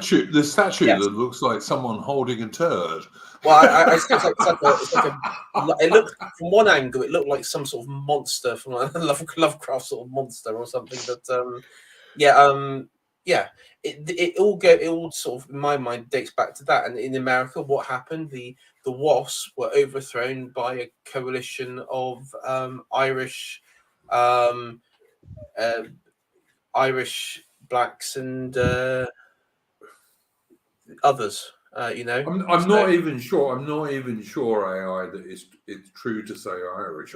I'd say more like plastic caddies like Biden, to be honest, who are not very Irish at all, really. I mean, the reason I say that is Kennedys and the people around the Kennedys. Oh yeah. And these people, what they did was the way they did it was they created like a confederation or coalition of extreme in-group preference, and they finish off the conquest of the South. The good old Dixiecrats, like the proper Anglos of the Anglos. Yeah, I get depressed when I talk about the South. Yeah, who treated their opposition as if they were equals, when the truth is the South should have just kept going. It never should have stopped. It should have rolled over the North. No, that's right. They should, or they should have really pushed hard for like the separation. Yeah, and you still see it today as well. The what do they call it? The reconstruction of the South that never ended. There's that guy. Is it Ben Dreyfus on Twitter was posting about like inbred hicks in the South, and it's like, that's just another old lame stereotype that's truer of the people like him want to see let into America than anyone in the South. Yeah. I mean the vilification of the Southerner through like incest, inbreeding, basically, I won't say the special needs. It has been very consistent. It even was sort of in like that James Bond film. What was it where they have like the sort of the fat Southern sheriff? Remember that James Bond film? I can't remember which one that was. Was that a? I think it was a Roger Moore one. Yeah. I mean that's one. The only one which I think was relatively respectful of the South was Smokey and the Bandit. Dukes of Hazzard. Oh yeah, Dukes of Hazzard. Yeah, that was all right. You had what's her name in Daisy Dukes, who was very cute, and like the heroes were these guys who had this big time American car called the Robert E. Lee or something like that. Yeah, and because I mean that one, that's quite interesting, because in 2014-15 you had the start of the second wave of Reconstruction where Confederate symbols and statues and flags were being removed, and I think there was like some like black nationalists bought the Dukes of Hazzard car, and sort of spray painted it or something like that. Would never surprise me, mate. I'm being told that never the surprise me. Or one of the that cars. I think there's more than one car they used for filming, but one of the Mm. cars, you know. I'm being told that the sheriff from the Moore Bond films was called J.W. Pepper, played by Clifton James. That's the one. Yeah. There has definitely, looking at this as an outsider looking in, as an Englishman looking in to American culture, there has definitely been a thing in Hollywood where basically everyone in the South of America has been demonized. Every white person in the South of America has been demonized. That's absolutely true. Yeah, because every white person in the South America is an evil racist, and every black person, and then the sort of the black belt in the South, because in the South you have like something called the black belt, which is rather interesting. It's like you see it like in elections, like there's a sort of like this belt of across the South from Georgia to Mississippi, where and yet, the vast majority of Confederate soldiers in the American Civil War didn't own any slaves. They were far too poor to own any slaves. Slaves were expensive. What was this? It was a single digit percentage of the Confederate population actually owned slaves. But yeah, I mean it was a very small amount, and of those that did own slaves, because you would imagine, you think of like these great cotton plantations where they would have hundreds of slaves. They actually had a good portion of people who owned slaves actually had like one or two slaves, and they were just like. But even they were a small minority of the Confederate soldiers. The vast majority of the Confederate soldiers of the South in the American Civil War were just like they were basically poor farmers or like tradesmen in little towns and this kind of stuff. They didn't own a single slave, couldn't afford them because they were expensive. Because don't forget, by the time of the American Civil War, the slave trade as such was no longer. There wasn't one because the Royal Navy started stopping it in the early 1800s, and by the time of the American Civil War, even the U.S. Navy had been stopping it for like 20 years. Yeah, I mean, I think in Oklahoma territories, as it was then before it became a state, the reason why slavery spread there was because of the relocation of native tribes who would purchase slaves again, and I mean, yes, I know that the modern sort of the left will say, oh, but they were free and marry their slaves. Well, they wouldn't free them; they'd marry them, but they weren't free. That's just nonsense. Look, if you look in West Africa today, you'll find two little nations next to each other. One is called Sierra Leone, and that was where all of the slaves the Royal Navy freed in the 19th century were sent. Okay? And next door to it is a place called Liberia, which was where the slaves who the US Navy freed were sent. Now, Liberia got much more corrupt than Sierra Leone because the Americans didn't want to run it. So the American slaves were sent to Liberia and very quickly decided to enslave all the local black natives. True story. AA has done a good stream on this, and it's absolutely true. You can't fault his research at all.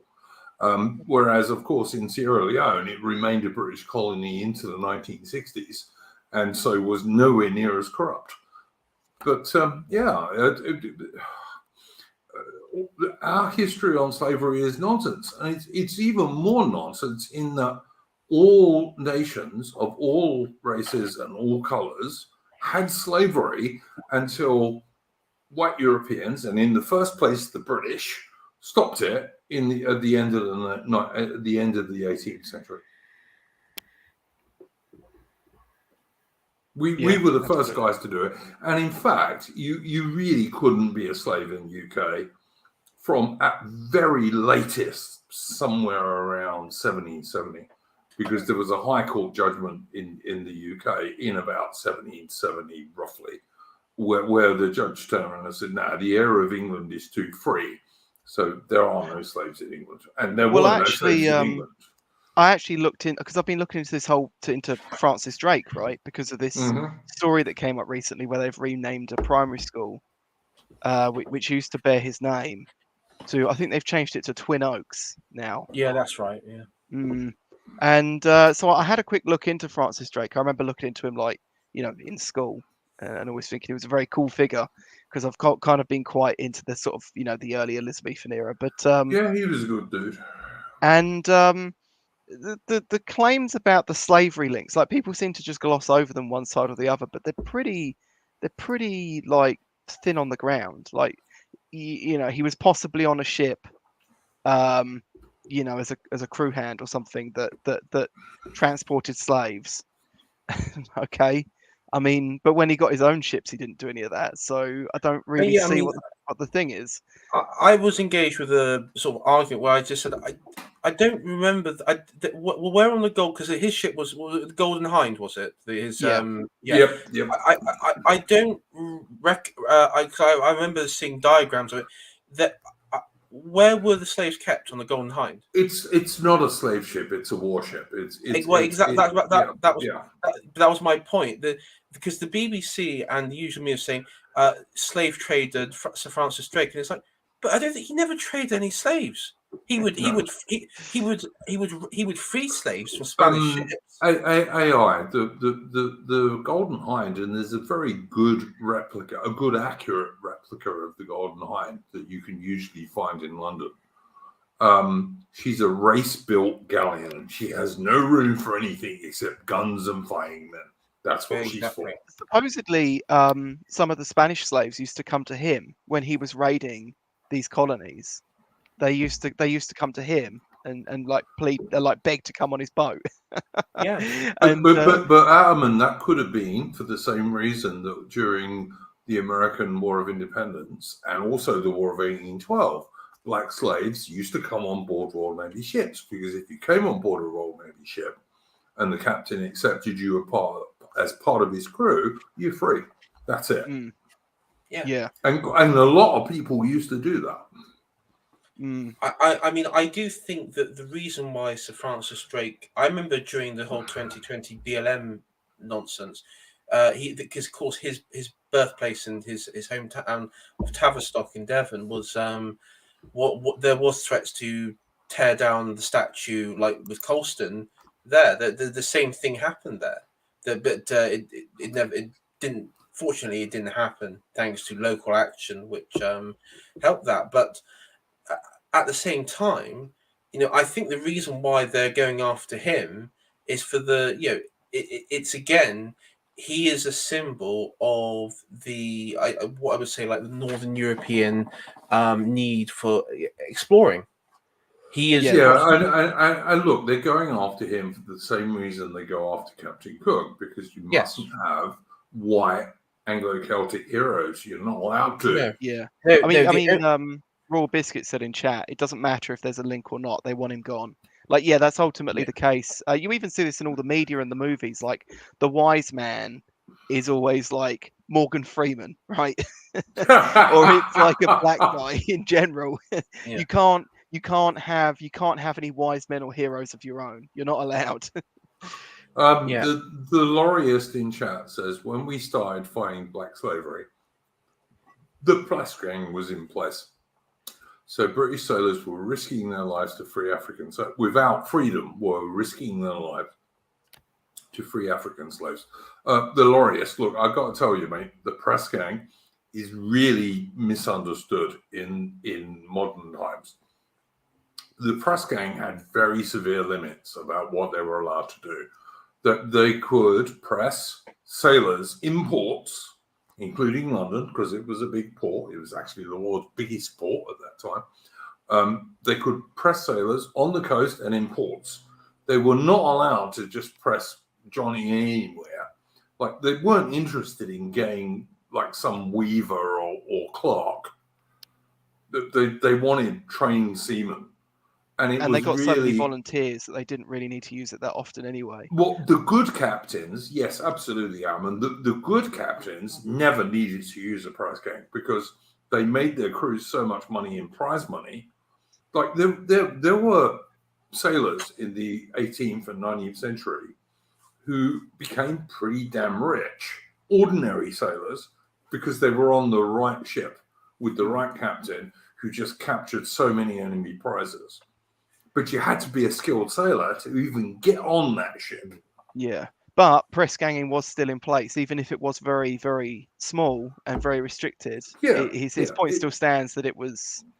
It was, but it was kind of like an early and rough form of conscription, and that's all it really was. And of course, another thing I like to bring up is that, British ships, I mean, because the West Africa Squadron was one of the biggest, single groups in the Royal Navy at the time. In the early 19th century, yes. Yeah. Yes. And it also had proportionally the largest amount of casualties, although that was absolutely, large numbers from disease. Yeah. And also a fair number from storming, generally Portuguese, American, and the Brazilian French, Empire, who we bankrupted. We used to go on. The Royal Navy would used to go and storm slave holdings in West Africa. They'd row up the river, and half the guys would catch malaria while they were doing it. And they'd row up the river, and then in the teeth of the enemy fire, they'd go and free all these slaves in various areas. But the thing is, it's ridiculous to try and slag Britain off for slavery is the most ridiculous thing in history because we were the first country in history to stop doing it. But with this school, I was going to say, with this school though, if you look at the parents and pupils and the teachers, they're all not English. They are just all of them are not English. At all. And they have no. So that means they have no historical connection, ancestral connection to this country, which means it makes them easier. They're easy. They don't. So they honestly they just don't care. And I would say, a good example is if you look back at footage of when the Queen died and you had the initial the crowds gathering outside Buckingham Palace, they were all, apart from a few tourists, but they were all white British. I think the only minority group that were there that were not white British were China, like the sort of Oriental peoples. There was one brown bloke, AI. Okay. Sorry. The security guards had to tackle as he ran towards the coffin. I remember that. Yeah, that was the one. The one here, wanting that Indian jewel back, But I mean, the other thing, like talking about the press gang point earlier, is that while the West Africa Squadron was fighting off the coast of Sierra Leone and other such places, the Barbary pirates were still operational. No, they weren't. Not by then. they were. No, Ataman, they weren't. I'm sorry. Yeah, they were. They were. No, they were operating for about another 15 years after the West Africa Squadron. Took to when sea. It was formed, are you saying? All right. Okay. The West Africa Squadron was formed late in the Napoleonic Wars, but the Americans ran one or possibly two operations against the Barbary pirates in the 1800s. We didn't know. Oh, no, we did. We did in 1816, I think I'm right in saying. What was the name of that guy? The admiral who was. I'm trying to remember now. Hang on. During the he fought. He was an excellent admiral in the Napoleonic Wars. No, I'm thinking earlier than that. In the English Civil War, he was based out of Bristol, and he wanted to take to sea to combat when the Barbary pirates were at their height, and they were literally raiding ships crossing between. It's not Admiral Blake you're thinking of. Is that the one I'm thinking of? Yeah, quite possibly. Yeah, and they put him on house arrest. They were called generals in sea in those days because of Cromwell. I think that might be Blake you think of because he was a parliamentarian general / admiral. He died at sea, I think, as well. So yeah, But I mean, they put him under house arrest to stop him from going after Barbary pirates.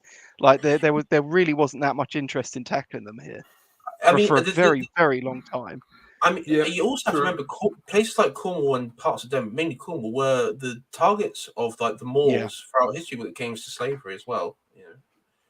Guys, you've got to be fair about this. Look, from the certainly the middle 18th century, and actually before that, the Barbary pirates couldn't do fuck all against England and Britain. They just couldn't. The Royal Navy was too strong. And that was partly why we didn't do much about them then. Okay. But in 1816, we sent Lord Exmouth, who was a pretty well-known Napoleonic Wars admiral, and that was what finally destroyed them. Like, it wasn't the American expeditions, which were too small. The Royal Navy went out there in 1816, the one year after the Battle of Waterloo, when the Napoleonic Wars were finished. We sent Lord Exmouth out there, and the Barbary pirates were completely and totally destroyed. And we weren't doing that for the Brits, because like the Barbary pirates had not been strong enough to attack Britain or England for 150 years at that point, pretty much. We did that for every other European nation in the Mediterranean. And that was the end of the Barbary pirates. You know, the Americans will go on about, oh, yeah, there was this expedition that we did to fight the Barbary pirates. But, you know, it didn't stop them. It just, like, held them back for a little bit. I'm not saying the American naval guys weren't brave, because, of course, they were. But, like, you know, it was 1816 and Lord Exmouth's expedition, which it ended it. There were no more Barbary pirates after 1816.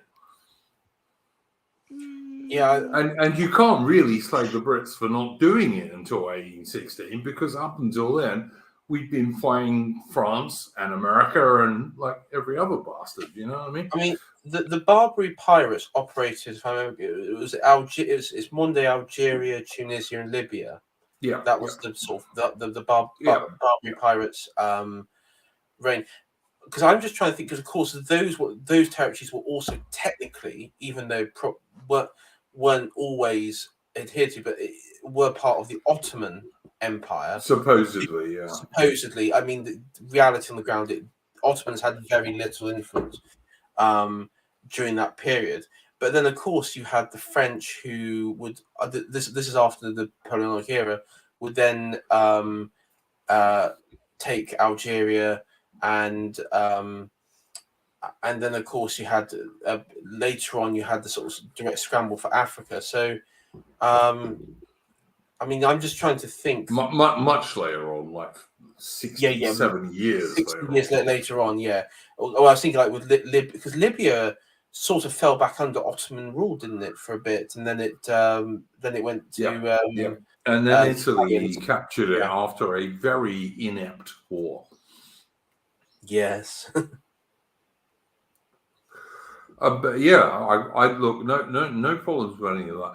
I've got two things to bring up before we close. First one is, why is Britain sending main battle tanks to Ukraine? Britain has less than 260 main battle tanks in total, and apparently we're definitely sending them 4, and we might send them 14. Now, first of all, 4 to 14 Challenger 2s are not going to change the situation in the war in Ukraine at all. Nope. They might do quite well if they have very well-trained crews, which they will not have. But they're not going to change the war in Ukraine. And Britain doesn't have enough main battle tanks to send any to Ukraine. Why are we doing this? I would say my view on this is I think they want they want to see how well these tanks perform against enemy forces. That if I was a guessing person, that's the only thing I can really think of, because it's not enough to make any significant difference, and it's so. All I can think is that the Ukrainians who are going to be operating this are going to be sort of cannon fodder. So either the Russians will have they can destroy it easily, or destroy them easily, or So I think it's just like a sort of just a test run. Of course, the Soviets and the mid-century Germans did the same in Spain during the Civil War. Yeah. It's Fair not enough. it's not an uncommon. Americans did it with the Mujahideen in Afghanistan. So this has happened. This is quite common. It's not a rarity at all. It's just it's part of the what would be the military-industrial complex. But the point I'm making, AI, is that Britain in total has less than 260 Challenger 2 main battle tanks, which is not enough to fight anyone really, unless they're like a furball shithole. It's certainly not enough to fight Russia or China. I was going to say, isn't sending 5% of our fleet of tanks to Ukraine kind of a very expensive field test? Yes, exactly. But if you got, like, when I was in the British Army in the early 1980s, the British Army had about 1,000 main battle tanks. So under those circumstances, sending 14 to Ukraine might have made some sense. But these days we have less than 260. It doesn't make any sense. It's too many tanks that cost too much money for no purpose. I mean, I think if any conflict was to break out with the West, number one, we'd be fighting. It'd be like alliances along NATO lines that would be fighting. But let's just say, for instance, if Argentina invaded, how many tanks, AI, would NATO be able to come up with? Like, Belgium doesn't have any. They got rid of all their tanks. Germany has about the same number as the UK. Majority of it would be American, I imagine. Well, yeah, but even America doesn't even have one full armored division in Europe. No, well, but that's my point. Like, if Argentina was to invade the Falkland Islands again, I don't think they would. But let's just say hypothetically they would. I don't know if Britain wouldn't. I don't think Britain would have the military capability to expel them. No, you're not right. Not right about that. There are 4 RAF. What do they call these things? There are 4 modern RAF jets there that would sink what little of the Argentinian navy there is long before they could get there. And there's also a reinforced company group that would probably kill anything that the Argentinians could land, because Argentina is in an even worse position than UK today. Like, their navy's hardly operational. They're not Eurofighters, Royal Biscuits. Well, I mean, they are, but they're not called that in the RAF. But yeah. So I don't think you're right about that. But like I said, like in 1983, let's say, when Britain had 1,000 main battle tanks, sending 4 into Ukraine might have made some sense to test them. But as Ataman pointed out, that's a high proportion of 260 tanks. And we can't replace them. Like, I believe the plan at the moment is to make about 100 of them Challenger 3s. And 100 tanks is so useless that Britain could barely afford to invade Zimbabwe and hope to win. Damn, that's where I was thinking of starting the empire again. Yeah, mate, I'd invade Zimbabwe and take it over again tomorrow. I honestly would. And I'm not even saying in Minecraft, Susan. I really would. But yeah, it's not going to happen, as we all know. I do think, though, the only thing I can really sort of think about why the 14 battle tanks have been sent to Ukraine it is just to test, to see how they fare against the Russians, and meaningless without really well-trained crews, which they won't have because they'll do it quick. Like, it takes at least six months, probably 8 months, I'd say, to train a really good tank crew. Yeah, I mean, I know that they have like British military experts out that are military advisors. But they shouldn't be in those damn tanks, because otherwise we're fighting Russia, and that's going to start a nuclear war. Well, I mean, there's been several stories, hasn't there, of like SAS and Green Berets and all of those guys are undoubtedly in Ukraine, but you cannot put Western crews in tanks and not expect to start World War III. Because, like, if I was Putin, I'd start World War III over that one. I mean, yeah, I mean, it's getting rather complex. I mean, you've also got like mercenary groups on both sides now operating. One thing that's been quite interesting of the war so far is you have. I noticed that there was a Russian gain of a city, I think, in the sort of northeast, which is the Wagner group or something like that. And, Russia's winning, mate. Look, there is no way that Russia is not winning this war. They're winning it slowly, but they are winning it. I mean, I'm not going to get into who's going to win this because I don't know, but I don't want to make predictions because last time I made predictions, I said Russia wasn't going to invade. So I'm not going to make predictions. But what I find quite interesting is actually the war might be determined on like which mercenary army or which mercenary armies are like the better trained, better equipped. Because it seems to me that there is also elements on both sides of outsourcing in this war. Which is interesting. It's interesting development.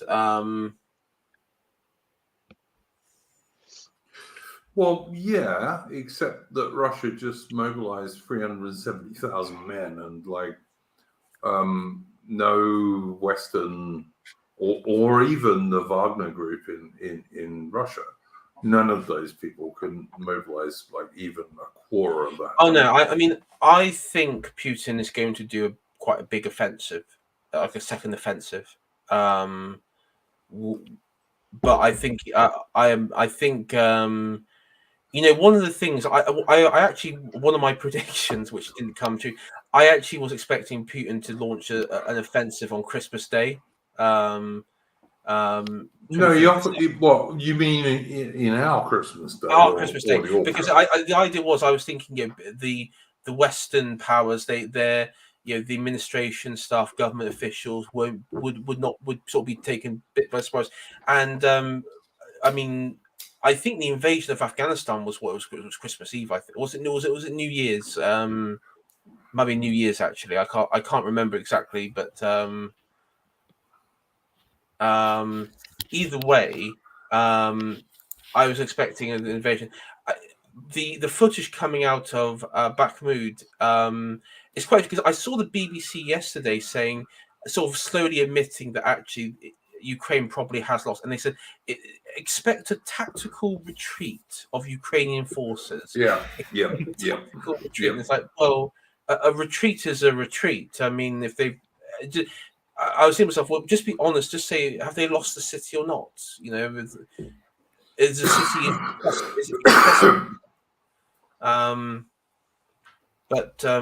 Yeah, there's I've been seeing a bit of footage actually going on about Bakhmut and everything, and there seems to be sort of again the BBC be sort of banging on about the high cost of Russians and Wagner mercenaries to take the city, but it seems to me that Ukraine have actually had. Sorry, it seems like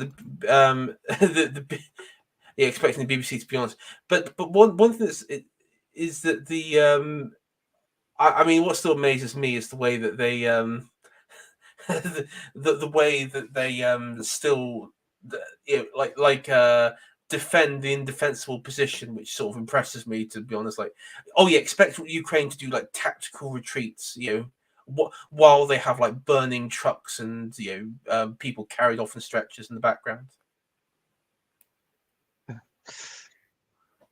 Yeah, it's some of the videos coming out of it have been pretty bleak. But on that note, I am going to have to go though, because I've got to get up very early. I've already stayed a lot later than I was planning on. Thank you, Adam, and as always for coming on. Yeah, no worries. I'll talk to you later anyway. God bless you. Yeah, no, sorry, beg your pardon. No, look, I don't understand how anyone, including the biased brainwashing corporation, can claim that Ukraine is winning. Well, yes. I mean, to be honest, I just don't get it how they could do that. Everyone I watch who has the slightest idea of strategy and tactics and military stuff says that Ukraine is losing at least 2.5 times more casualties than Russia is. I also think what we talked about with the church and everything. I mean, it does seem to have alienated a lot of Ukrainians, even those who may have had sympathies towards Zelensky and what around the invasion and everything. It does seem to have actually been quite a really bad error on the Ukrainian side, because it has demoralized their forces, and also in some way one could argue for the Russians, it actually has given them a boost, because it's now in their mind it's like a holy war. It's like liberating their Orthodox homeland. Well, I mean, it's always been like that, because Eastern Ukraine is mostly ethnically Russian. So the people who the Russian soldiers are liberating, and like the Ukrainians who used to live there have long gone. They're all in Poland or England or somewhere else. But so the civilians they are liberating are almost all ethnic Russians who want to be part of Russia. And there's not much better for troop morale than liberating your own people. Yeah, a professional pullout. And I've also heard those areas where the Russians have withdrawn, they've got large anti-tank defenses and trenches and all the rest of it. And if the Ukrainians do decide that they're going to try and do some sort of counterattack, and they're increasingly outmatched in manpower as well as firepower. I mean, I think everyone, even on the West, admits that the Russian artillery is much more powerful than Ukrainian artillery is. Same thing with the Air Force, because there is basically no Ukrainian Air Force left. Oh no! They're not going to get anywhere. The ghostly Kiev has gone. Oh no! Yeah, no. I think the ghost of Kiev was gone 6 months ago. Basically, that was my favorite. That was my favorite Armor 3 mod. Yeah, nowadays it's babushkas in Kiev destroying Russian drones with pickle jars. Oh God, I remember that. There was one with some old dude supposedly shot down some Russian drone with a shotgun, which I thought was so fucking stupid. Like some Jason Bourne levels of sort of. Oh no, Jason Bourne was sensible compared with what the Ukrainians come out with. Yeah, and don't forget that time when the UFOs destroyed an entire Russian tank column. Because people prayed.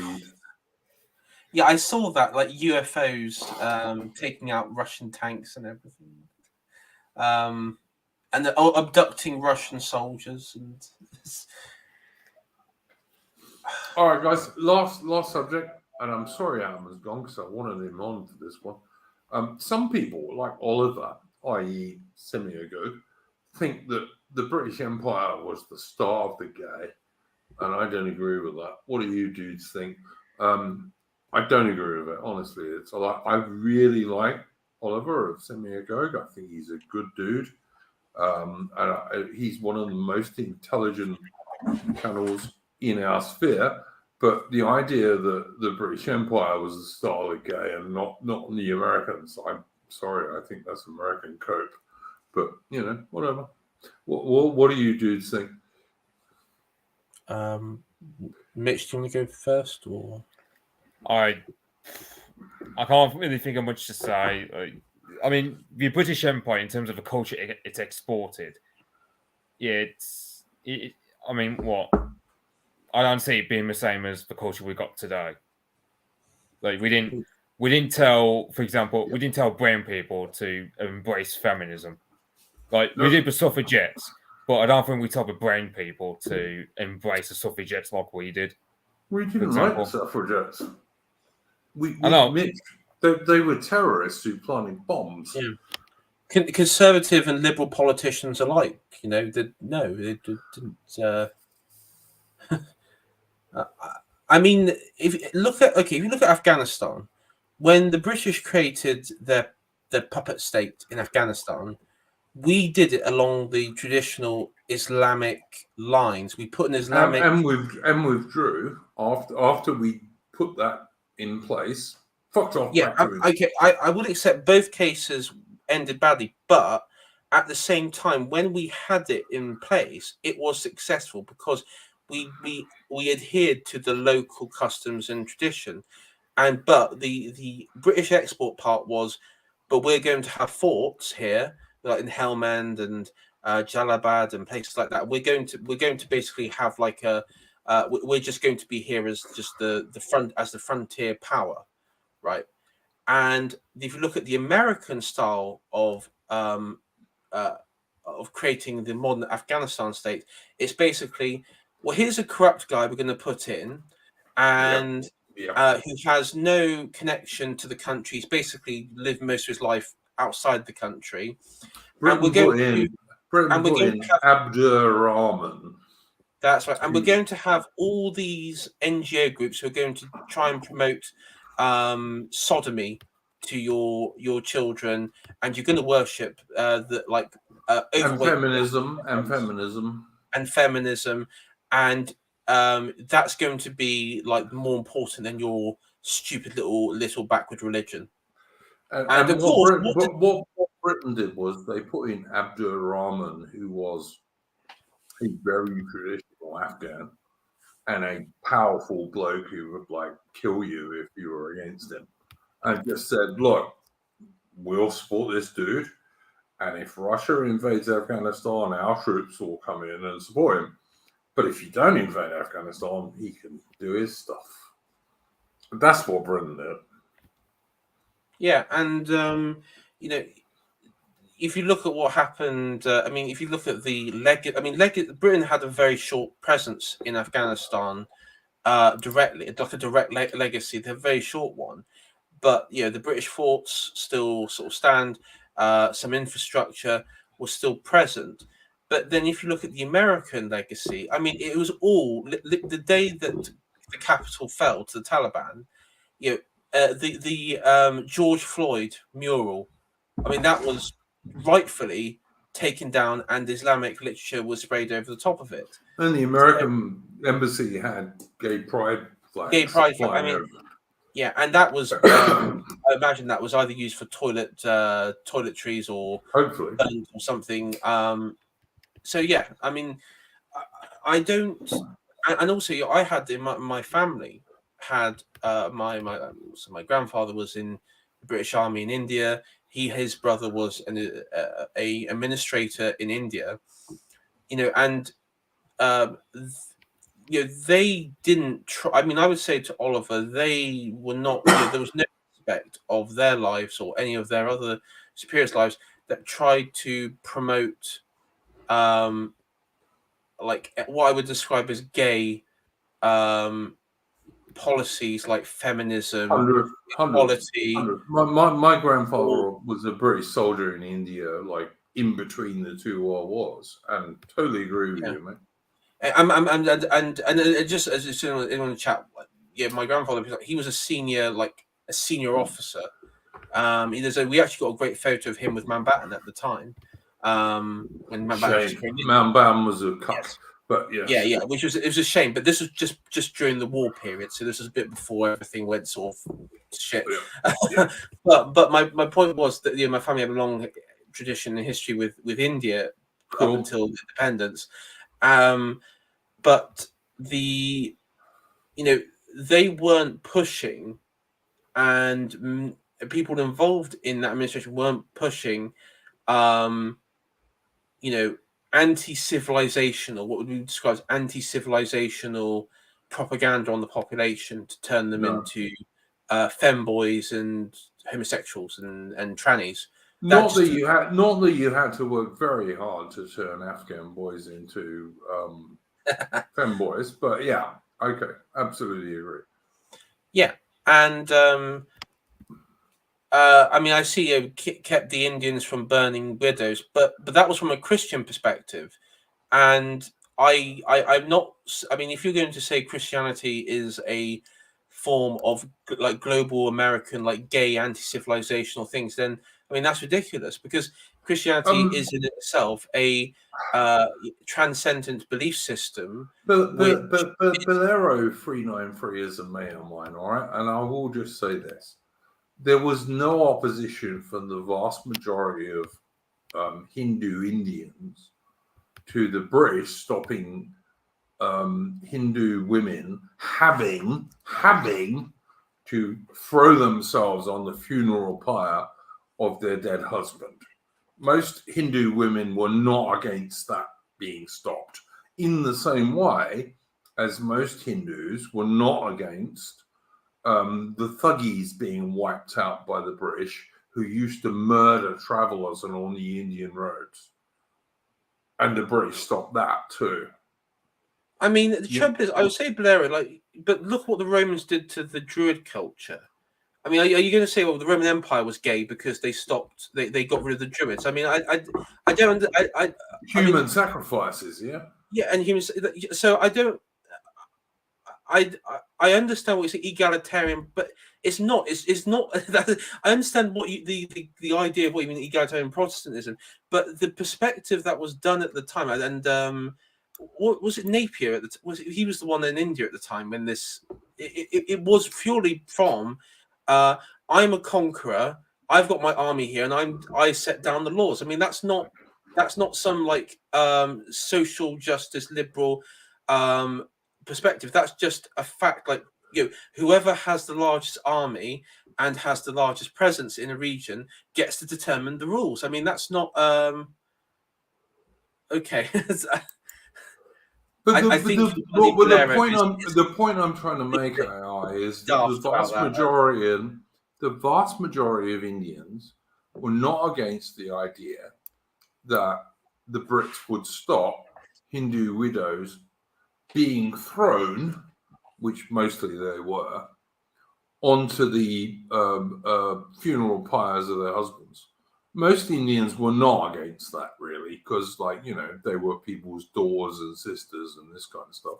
And in the same way, most Indians really didn't like certain numbers of Indian travelers going up and down the road being murdered by the Thuggees, who were like devotees of Kali, and also complete criminals who just wanted to strangle people for their money. So in both those cases, the British actually got a lot of support. Biaki, who is a guy I like and has a good channel on YouTube, says Aussie film break and rant on Boer War stuff. No, mate. The guy who wrote that novel, Break and Moran, later on did more research on it. And the film's based on the novel, by the way. It's a good film in some respects, but hang on, let me finish. The guy who wrote that, and I can't remember his name at the moment off the top of my head, but the bloke who wrote Break and Morant, the novel that the movie was based on, later on did more research and looked into what that really happened there. And he turned around at the end of it and said, actually, you know what? The Brits weren't so bad. The guys who they executed really were murdering people. Yeah. So, I think I've seen the film, but I haven't looked into the real life. He wrote two books. He wrote Break and Morant, which is a novel, and it's a good novel, and that's what the film is based on. But then he wrote another book, which was it's a history book, basically, that looked into that same story And he turned around at the end of it and said, okay, the two dudes who the Brits executed probably were murdering people. I mean, one thing I'd have for a couple of people in chat is, again, like, was the Spanish Empire gay and cringe for getting rid of the Aztec worship and promoting Catholicism? I mean, the thing is, I don't understand. I mean, because you can't really accuse the Spanish Empire of being egalitarian Protestants. So I don't, you know, for some reason there's some people in chat have got into their minds that because the British Empire in India with the army showed military force and enacted their own will upon the native population, that somehow makes it like on par with like a CIA psyop of sodomizing Ukrainian children. I don't know how you and you say, oh well, it's on the pathway to that. It's like, fuck, it is. Excuse my language, but no, absolutely ridiculous. Go and watch a movie called The Deceivers. Who was the dude who played James Bond before the last guy, chaps? The American dude. What's his name? Or not Pierce Brosnan. Yeah, is it Pierce Brosnan? Or is it Timothy Dalton? No, Pierce Brosnan, I think. Go and watch. There's a really good film called The Deceivers, which is about the Thuggee cult in India. And it's Pierce Brosnan as Liam correctly and Andy Stewart says in the chat. Go and watch that movie. I think you can find it on YouTube. But go and watch it. That was this one officer, and it's not totally true, of course, not because it's a movie, but it was this one bloke who basically convinced the British administration in India in the 1840s that the Thuggee cult was a real thing and we had to stop it. And they did. And it's impossible to argue that that was not a good thing for most Indians, because it was. Yeah. I mean, again, yes, someone in chat was saying that stopping slave trade was egalitarian Protestantism. Fine, but did that mean the West Africans we were spreading it in West Africa? Were we spreading it at that time when we stopped it in West Africa?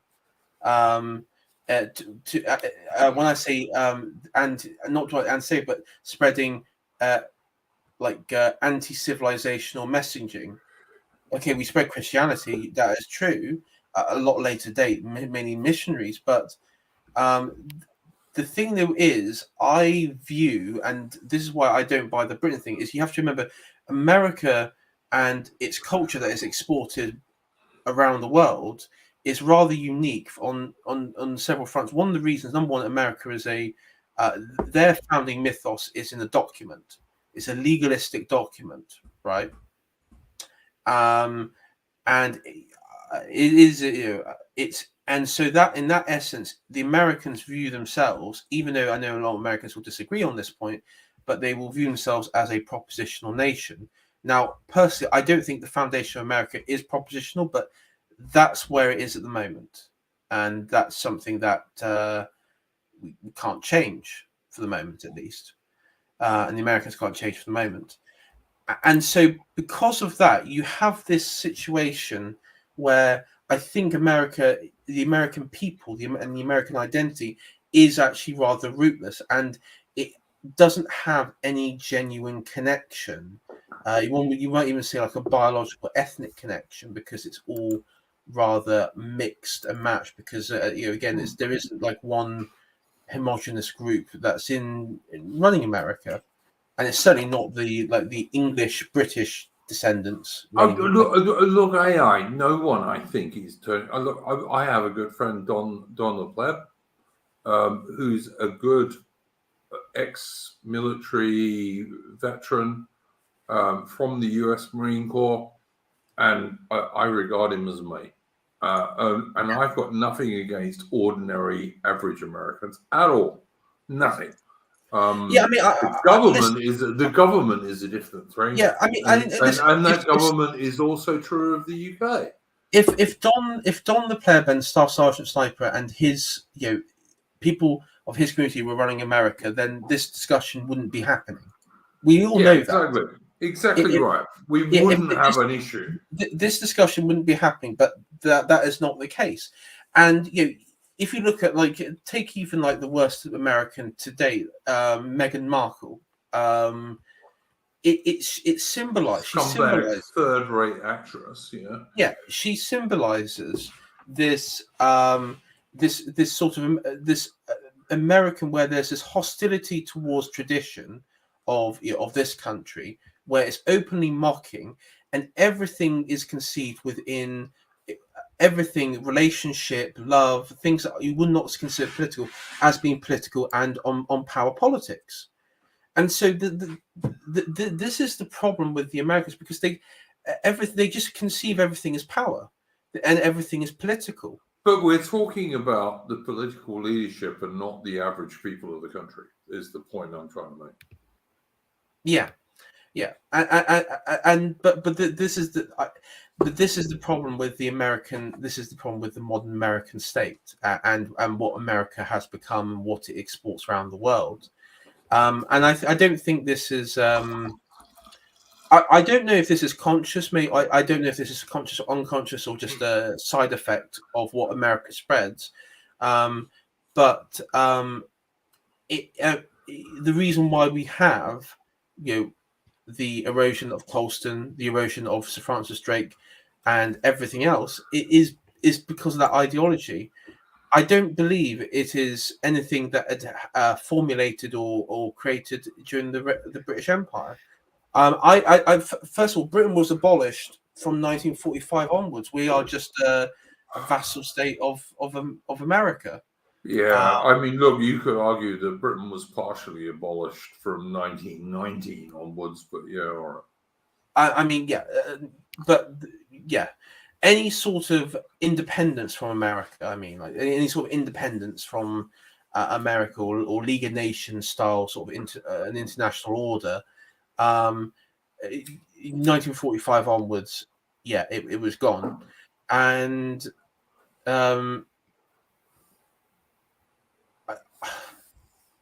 yeah. So overall, I don't. That's why I don't believe that Britain is. Yeah, I agree with you. To the gay. I agree with you. No, I do agree with you. Guys, we've gone on over 2.5 hours, but Mitch hasn't said anything for some time. So, Mitch, anything finally you'd like to say? Not on this topic. I mean, look. I look at this, and I don't see any particular reason for modern Britain to be to be enemies with Russia. Russia is basically a Central European land power, and I don't care who runs Ukraine. I really just don't care. Russia doesn't have a strong enough navy to be a real threat to Britain. China does, but Russia doesn't.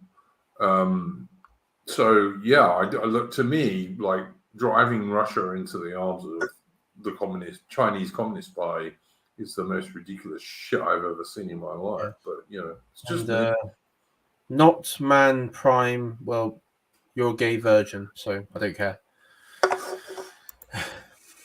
I don't know if not man prime is a gay virgin, but I think he's a gay. I don't think he's correct. I mean, maybe he's one of these Slava-Ukrainian types. Maybe who just wants the gay flag to win everywhere. I'm not sure. He could be. I have no idea. If I'm being unfair there, Nat Man Prime, I'm sorry. But all right. I mean, if he's a prime, I mean, he could be referencing that shit energy drink. So it could be like a KSI sort of a negrified. He's put like a negrified yardie who's been waiting to the end of the stream to get his own back because we dissed you, bruv. Yeah, we dissed your blood brother's blood. Fucking pussy. Well said, man. Any final thoughts, Mitch? Nah. I mean, people say Slava Ukraine. I'm saying Slava Russia or Slava Russia. Yeah, look, listen. I want Russia to win that war just because if they don't, then all of us are going to suffer if they don't. I'm a sensible centrist, and I have no opinion, Susan or Emma or GCHQ on the Russian-Ukraine war. I'll leave it at that. I disavow the guest comments. All right. All I'm going to say is that Susan, darling, you're lovely, beautiful woman. All I'm going to say is like Russia ain't my enemy. And I'm a very, very, very patriotic Brit. And us sending main battle tanks when we hardly have any to Ukraine really strikes me as insane. But that's just me. And on that note, I'm going to play us out with a tune.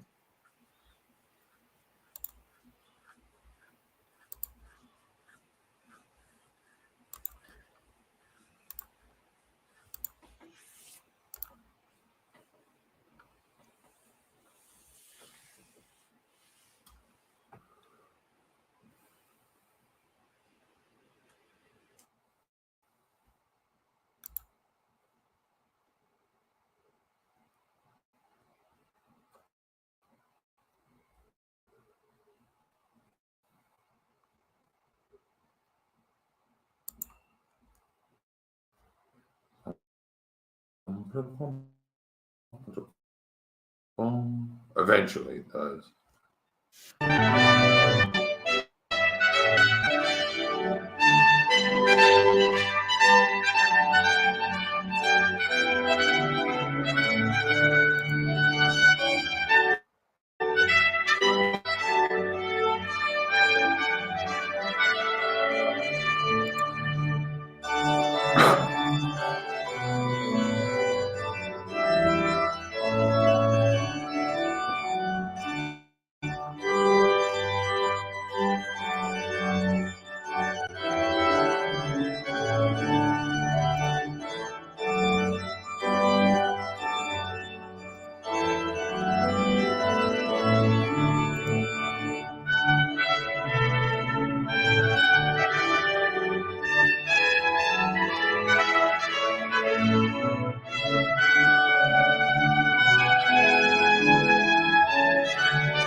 Okay, that was John Stanley, Trumpet Voluntary, and a British Baroque piece. Before we go, I'd just like to say we will be back the same time next week with Splendid Isolation number 205. But before that, I'm going to be doing a stream where I recommend YouTube channels to people, most of which you guys will already know. But I'm going to recommend them anyway.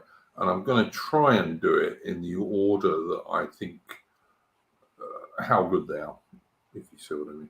So anyway, that's that. Thank you very much this evening to my guests, Mitch, AI, and of course, Ataman. And we'll see you next week. Go well, folks, and avoid all trouble, and at least be careful.